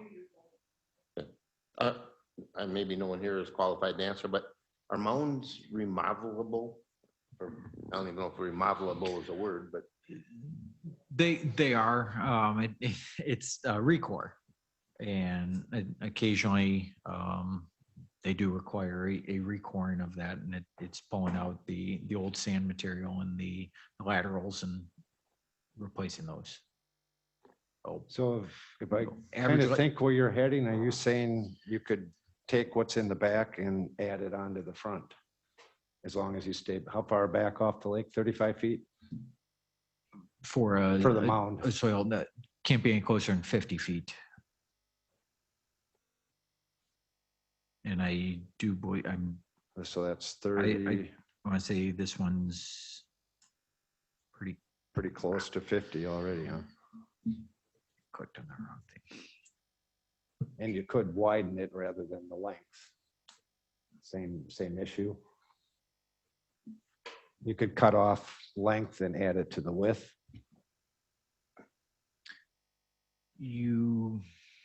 It's, I mean, I've seen short, fat mounds and I've seen very long, skinny ones where somebody has a yep. whole section of the side of their lot as a mound. Yeah, it's really based on sizing of that mound and what they need for square footage. Right, so I'm treatment saying area. instead of So you having it the way could- it is, to make it this way and fatter.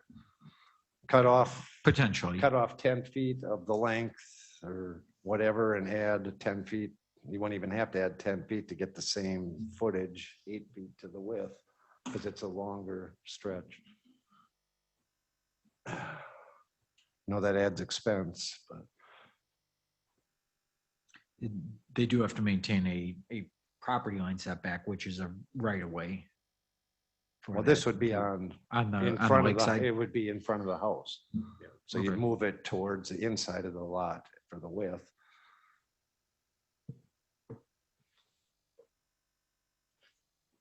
So this is a split mount, it's right on the lot line. It is.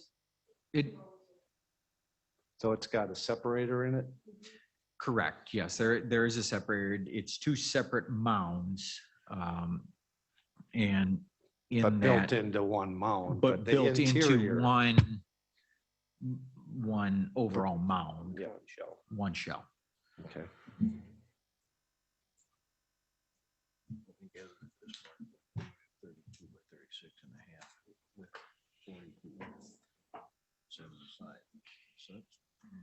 It was big enough back then.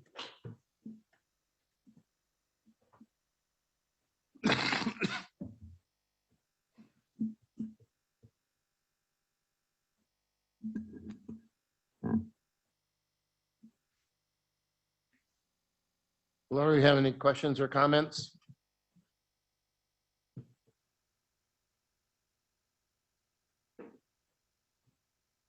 She probably muted She does herself. have her and- hand up.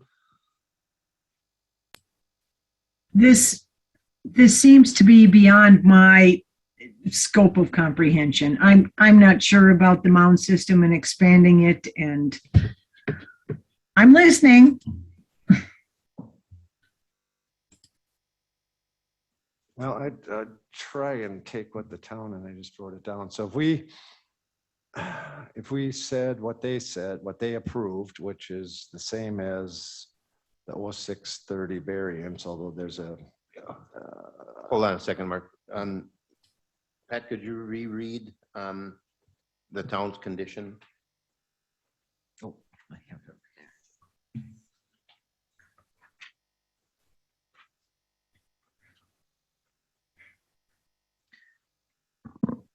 The variance approved in 2006-06030 would not be contrary to public interest and would be in compliance with the spirit and intent of the zoning ordinance and the Town of Bass Lake Comprehensive Plan, Section 8.10, because 75-foot lake setback is more important than reduced road setback.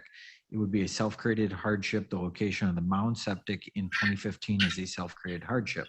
There is no harm to public interest, as it would not be damaging right to others or property values, as road setbacks along Highway KK are similar distances. The Town of Bass Lake Planning Committee recommended approval with the following conditions. The setback from the lake is to be 75 feet. The setback to the center line of Highway KK is no less than 40 feet. 14-foot setback to both side property lines in a 2-year time limit. Okay, thank you.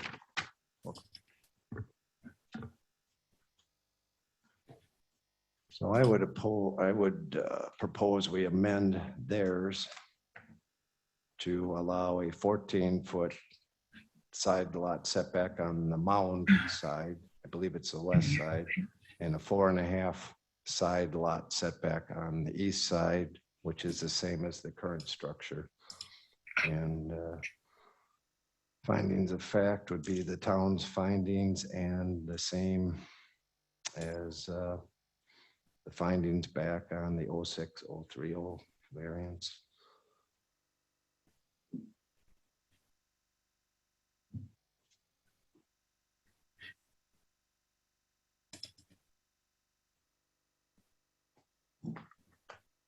Okay.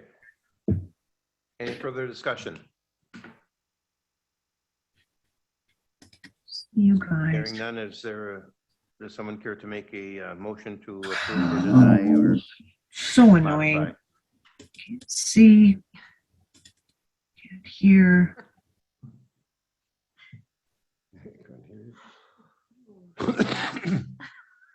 I guess I'd make a motion for an amended approval with the same conditions in the 06-30 variance, amended to allow for same side lot setback as current structure of 4.5 feet on east side, the non-mound side. So that would be a lake setback of 75 feet, setback to center line of Highway KK to be no less than 40 feet, 14-foot side lot setback on west side, which is the mound side, I believe, 4.5-foot side lot setback on the east side, the non-mound side, so that would be the same as the current structure, and a 2-year time limit. And I would say we would, the findings of fact would be the town's finding of fact and the Board of Appeals finding of fact on that 06-30 variance. Okay. Is there a second to the motion? I'll second it. Any further discussion on the motion?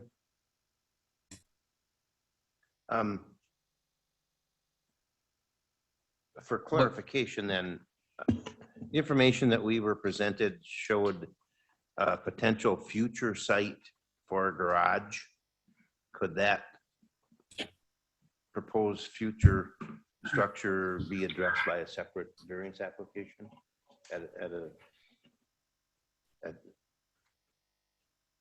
I don't think there's any more room then, because she's at 75 feet. So the garage would have to be in front of the house.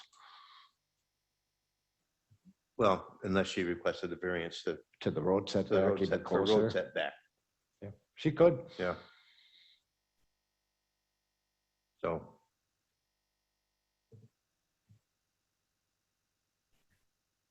Okay, that was more curiosity and like I said, point of clarification. Okay, hearing no further discussion, I'll call for a vote on the motion as amended. All those in favor of the motion, signify by saying aye. Aye. Aye. Aye. All opposed, same sign. Amended motion passes by a vote of 4-0. Thank you.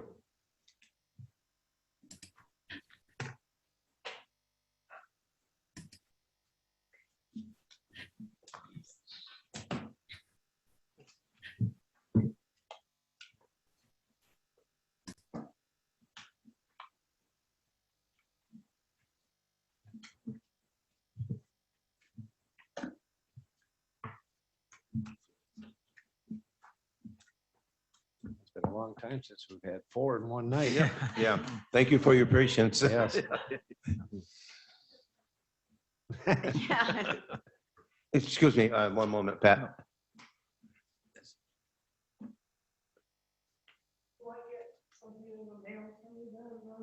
Yes. Okay. Yes. Okay, thank you.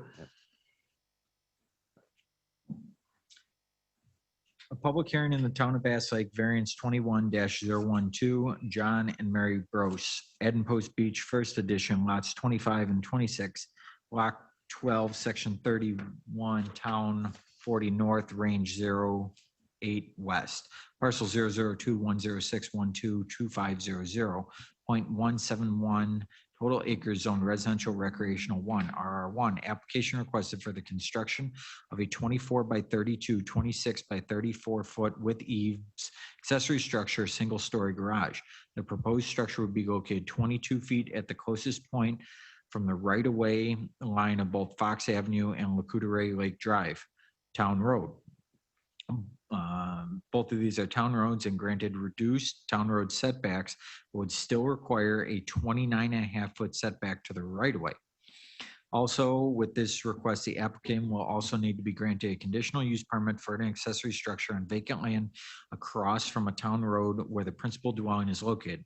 Variance requested is section 4.21, parent 3, Sawyer County zoning ordinance would require the prior granting of variance for any structure located 46 feet from the center line of a town road in Northwoods Beach with a road width at 33 feet or 29.5 feet from the right-of-way, whichever is greater. The right-of-way setback distance is greater with the proposed request of 22 feet from 2 separate right-of-way lines. Applicants, John and Mary Bros. Property location is previously read into record. The summary request is the applicants are requesting for the construction of that 24 by 32 foot accessory structure. The proposed structure is to be located 22 feet at the closest point of the right-of-way of Fox and Lacutere Lake Drive. Both of these town roads are already granted reduced town road setbacks. And then the conditional use permit would also have to be obtained for construction of this accessory structure across the town road from the principal structure.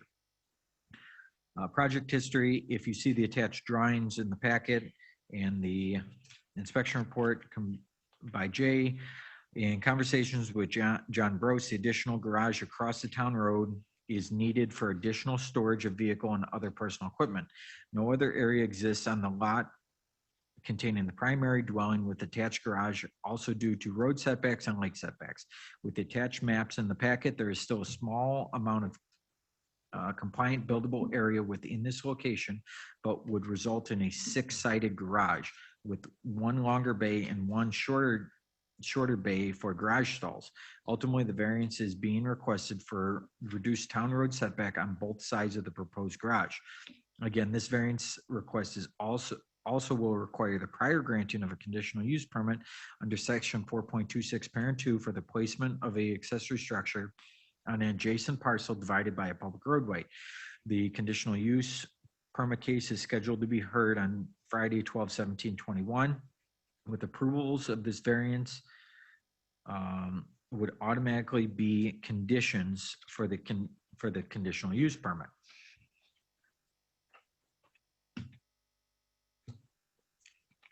The town denied this application.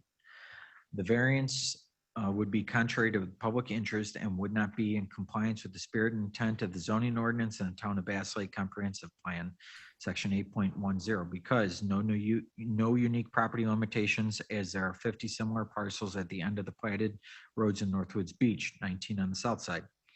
No unnecessary hardship, as 22 by 22 foot garage could be built without a variance. The applicant has a dwelling with a 2-car garage across the lot. It is for the convenience of the owner. 3, harm to public interest exists as the line of sight on 45-degree angle lots to roads may cause traffic problems. Town of Bass Lake Planning Commission recommended town board denial.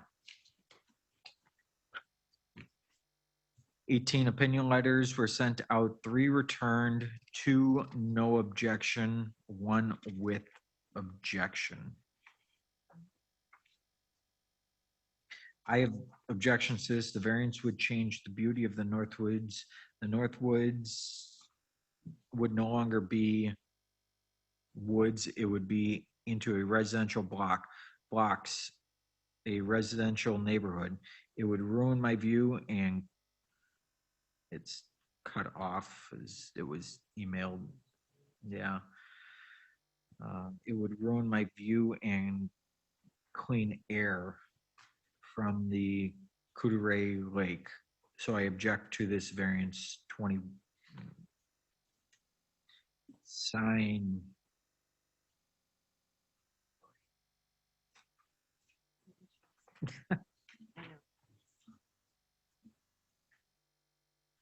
Charlene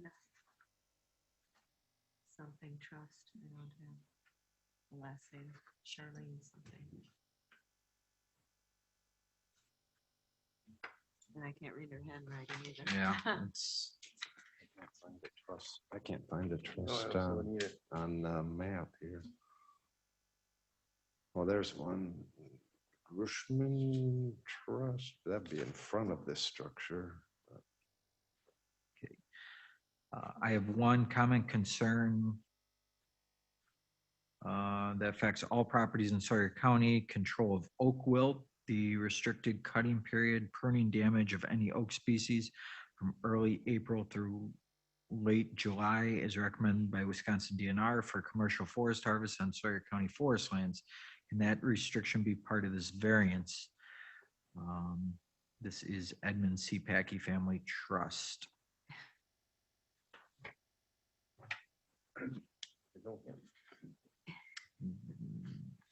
Okay, I have no objection to both the conditional use and the variance. My property, Eden Post Beach, first edition lots 9 through 19, block 6, fronts the north side of Coudray Lake Drive from Gary Avenue to the west and Fox Avenue to the east, directly across from my property on Fox Avenue. The lots for which a conditional use application variance requested. Currently, I'm a long-term travel status for my employer. I will not be able to attend the hearings. If you have any questions, my sister, Jessica Sutton, authorized to speak for me and given a phone number. Elise M. Packey. That is all. Okay. John and Mary Gross here, or someone to speak on their behalf? I do have actually one more thing to add. The town has also denied the conditional use permit for this. So when it is heard at zoning committee on Friday, because section 4.26 parent 2 requires town and county approval for approval of that conditional use permit, our county zoning committee will not be able to approve that conditional use permit. However, if this variance is approved by this board, the Bros could still reapply for that conditional use permit within 1 year from denial. That's all I have. Okay. No, that confused me. Yeah.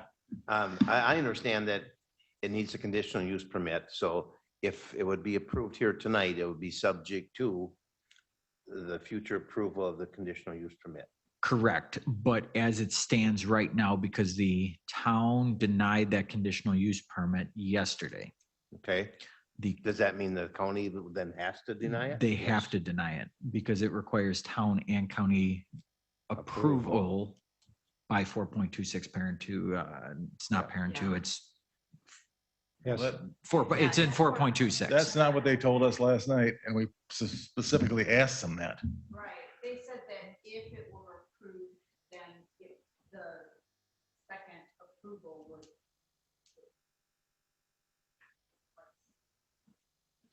Not say that you have to wait. Well, I knew about the year. That's okay. Within a year. That's fine. Within a year? You- Or I gotta you wait a can't, year? you can't apply for a variance for the same thing. Conditional use, Oh, conditional use yes, until a year. a year Passes. after that denial deadline. But as far as if you guys approved it, then that's what they told us last night. Because I said, are we done now? I said, I'll go home. And they said, no, we got the Board of Appeals, and if they approve it, then you can go on to the conditional use permit. That sounds like you're saying opposite. It is. It is, and I don't know why the town would have informed you that way. Because if the town denied your conditional use permit, county zoning committee cannot, they don't have a means to approve that conditional use permit. If this variance is approved, you would not be able to apply for another conditional use permit until December 13th of 2022. Yes, and I understood that. Yeah. I was clear on that, and I was kind of clear that we were done last night, but I was told just the opposite. Well, you can still get this variance approved, but being the conditional use permit was denied, you have to wait a year. Being the town denied it. And to apply again for a conditional use permit for the same thing. Basically, I'm spinning my wheels standing there. Pretty much. Boy, that's unfortunate. You sat here for 2 hours. Yeah. Yeah, I thought, we get something done. And I gotta say one thing, one of those letters, there's no view from behind that lot. There's no houses there. It's vacant area. I'm looking at an aerial photo and they're very well camouflaged, so they don't exist, because, I didn't. No, I took it as the overall allowing garages everywhere, obstruct views type thing. So what do you want to do? Well, I don't know.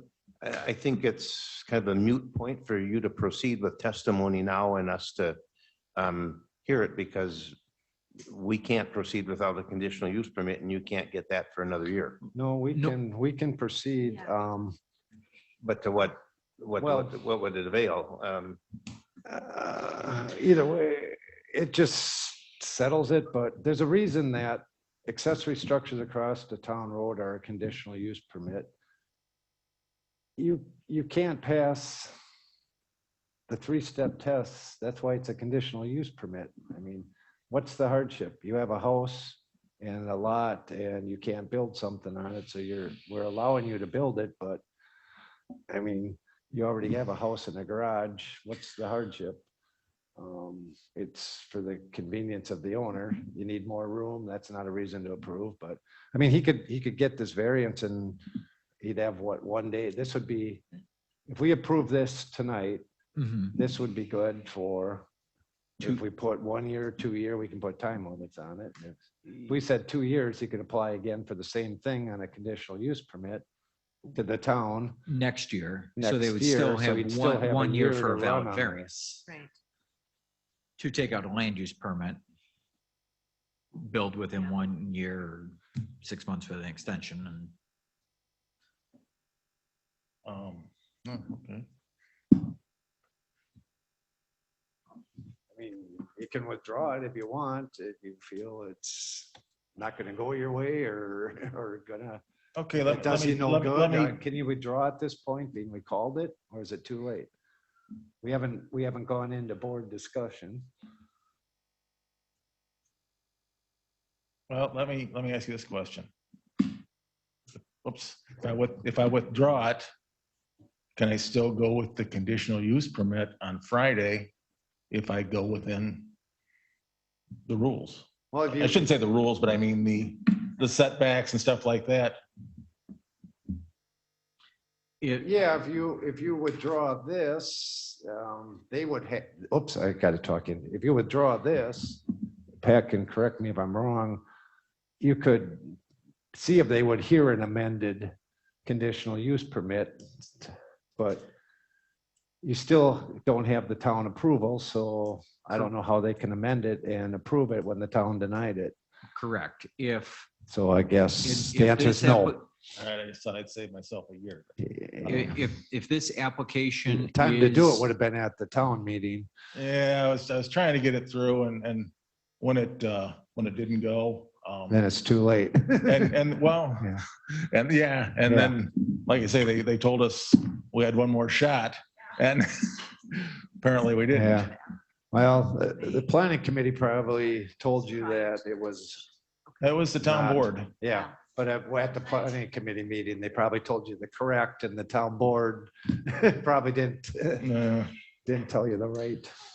So Well, the potentially the zoning committee could table their decision on Friday and remand it back to the town for reconsideration.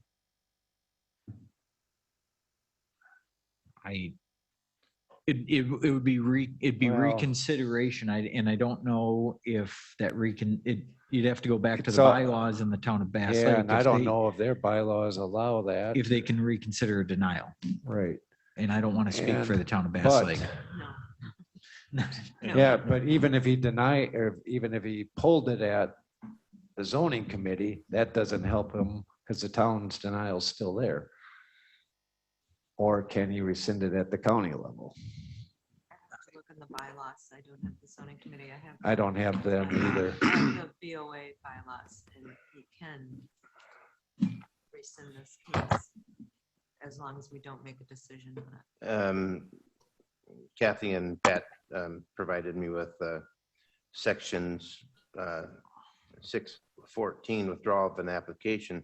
An applicant may withdraw an application at any time prior to the decision, but a pending motion to grant or deny the application shall have precedence over withdrawal. Well, there hasn't been a motion to grant or deny, so you can withdraw your application now. So you could deny, or you could pull your application from us, which would, then I guess you could go to the zoning committee and see what their bylaws allow you and how that affects the town decision. I don't know. Once the Yeah. town decides if you can pull it at the county level and then the town has to rehear it, or, to pull it and refile, stating you're gonna stay within setbacks. I don't know if it goes to the town. You raised an interesting question.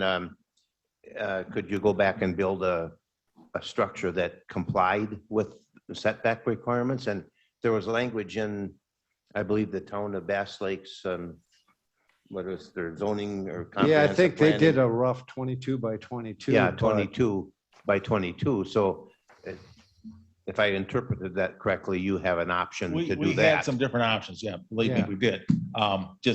We wanted this size because it's what we need. And to put that kind of money into something, and when you're done, go, And it's it's still not, not it doesn't meet adequate. our needs. Well, Jay pulled it up for me when I asked him what was buildable on there, and he gave me I didn't write them down, 3 different sizes. They were more like 12 feet by 20 some feet. So you'd be parking something in the front, something behind it. So it'd be long and skinny, not the 8-sided Jay laid out. And so there's like 4 options for different sizes that Jay typed into their little program he was using.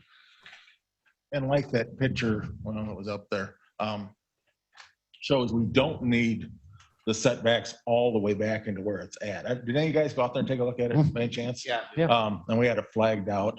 So it's gonna sit quite a bit back in there. And like I say, the irregular shaped lot is what screws it up. And, we don't need the variance, the whole length of the building, just towards the west end.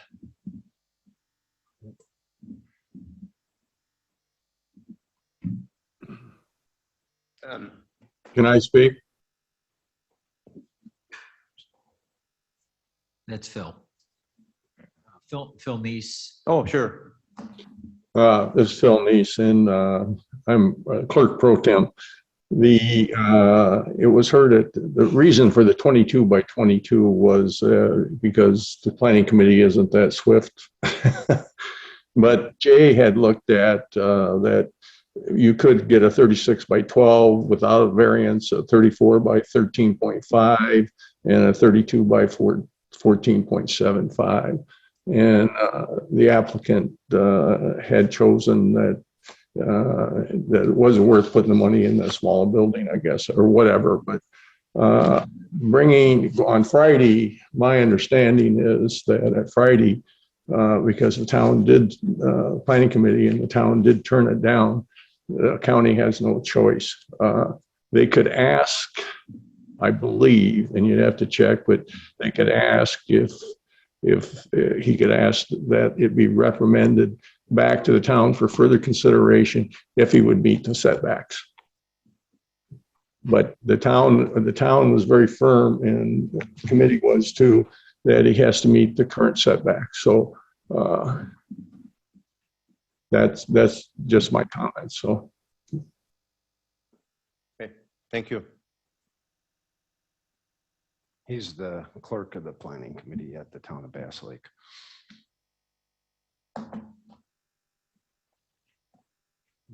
I guess the ball's in your court. I have nothing to do here. Let's face it. Well, then I'd withdraw it, and that gives you other options to think about before Friday. I'll wait a year if I want to do anything, just, nice guy that spoke. I don't know that he's on my side. Okay, well, thank you for your patience. Yeah. Okay, so, Appreciate your time and your honesty. so your position then is you are electing to withdraw your application for this evening? Yep. Okay, we need to state that for the record. Sure. Okay, thank you. Thank you. Yeah. Sorry you had to be at the end. Yeah. Yeah. 8:13. 8:13. Yeah, 8:15. 8:13. Yeah. Any other business to come before the board? Yeah. Yeah, unfortunately. Board of Appeal filing fees for a variance. I know we've talked about this the last 2 months now. Very quickly, Kathy and I started going through some of the fees as far as what it cost. Average, so right now it's a $500 application fee. Average publication cost for a average size agenda, not this month's agenda. This was a rather lengthy agenda. Of course, it goes up, but that's about $300. The packet, for example, for tonight, for one copy of the full packet, the full 85-page packet, is $28.10. Comes out to 33 cents a page, basically. So again, based on, so we're at $300 there. The committee cost of $50 per person times 5, that's $250. So we're at just committee for board member cost and agendas is $550. We're losing money. I'm sorry. And that's not including mileage. That's not including mileage. It's not including copies. Mailings. Crazy. 58 cents. Especially when you get Northwoods Beach subdivision. Mailings just are out the wazoo. Well, like we stated before, if, I don't know, going up to the 1,000 like they presented at the county board, it seems like a lot, but maybe it'll get rid of some of the frivolous ones where you guys are kind of telling them you don't have a very good shot at doing it. And well, for $500, I'll run the risk. Maybe I'll get it. But then what is it? Ashland County's 1,000. I was just gonna say this. And somebody else, I can't remember. There was one other town that was mentioned that was 800 or 1,000 too. That's right around us. I think Ashland is 800, Bayfield's 1,000. That's what it was. I think That's what it was. Yep, had them backwards. So I don't know. It's, if we're not covering our costs, you guys got to do something. Well, is that the goal? I mean, to cover the cost, aren't Yeah, there some? does 1,000 cover it? Well, that's not my point, but aren't there some services provided within the county that that there's zero fee for? That the costs aren't covered at all. So I would say, and then site just visits. doing the math that Pat was throwing out there, it isn't $50 per application for us. It's $50 per meeting for us. So that, we got paid $50 for 4 tonight versus last month, we got paid $50 for 1. So, Right. Good you know, point. those, Good the point. economies of scale aren't quite the same there. I'm not suggesting that a fee increase is not warranted. I believe it is. But to double it or increase it by 60%, to jump it from 500 to 800, that's a heck of a leap in one stretch, in my opinion. Laura has her hand up as well. Well, Number in between. my opinion is just figure, you know, if you look at the last, 2 years, we haven't had more than 2 on average, if you averaged it out for the last year. So, Yeah, there's been quite a few months where there's been none. yeah, Since, I mean, since the whole. I don't think it should be a money-making thing, but I think they gotta figure out how to cover their cost, and they can look back at their expenses and make a recommendation. But I know newspaper cost isn't getting any cheaper to publish. But So I guess I don't have a say, except I think you gotta cover your cost. That's my opinion. Okay. I don't know what that is. So you were just looking for opinion here, if my understanding is Yes. correct. I think Jay Yes. at one time said that it isn't our decision to set the fee. Correct. Right. This It's just- board's decision to set the fee. Correct. I think Laura has her hand up. the administrator sets the fees. And it is his job to determine whether or not the current fees meet the expenses. And if they don't, they should be amended. I 100% agree with that.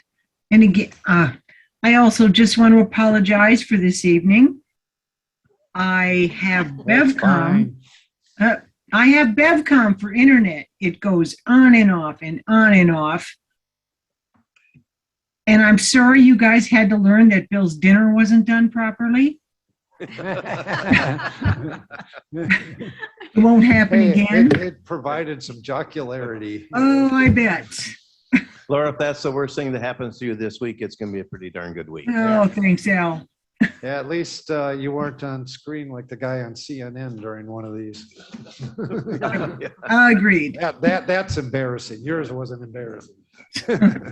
All right, any further business before the board? Nope. Is there a motion to adjourn? So moved. Second. Motion made and seconded. All in favor, signify by saying aye. Aye. Aye, we Aye. are adjourned.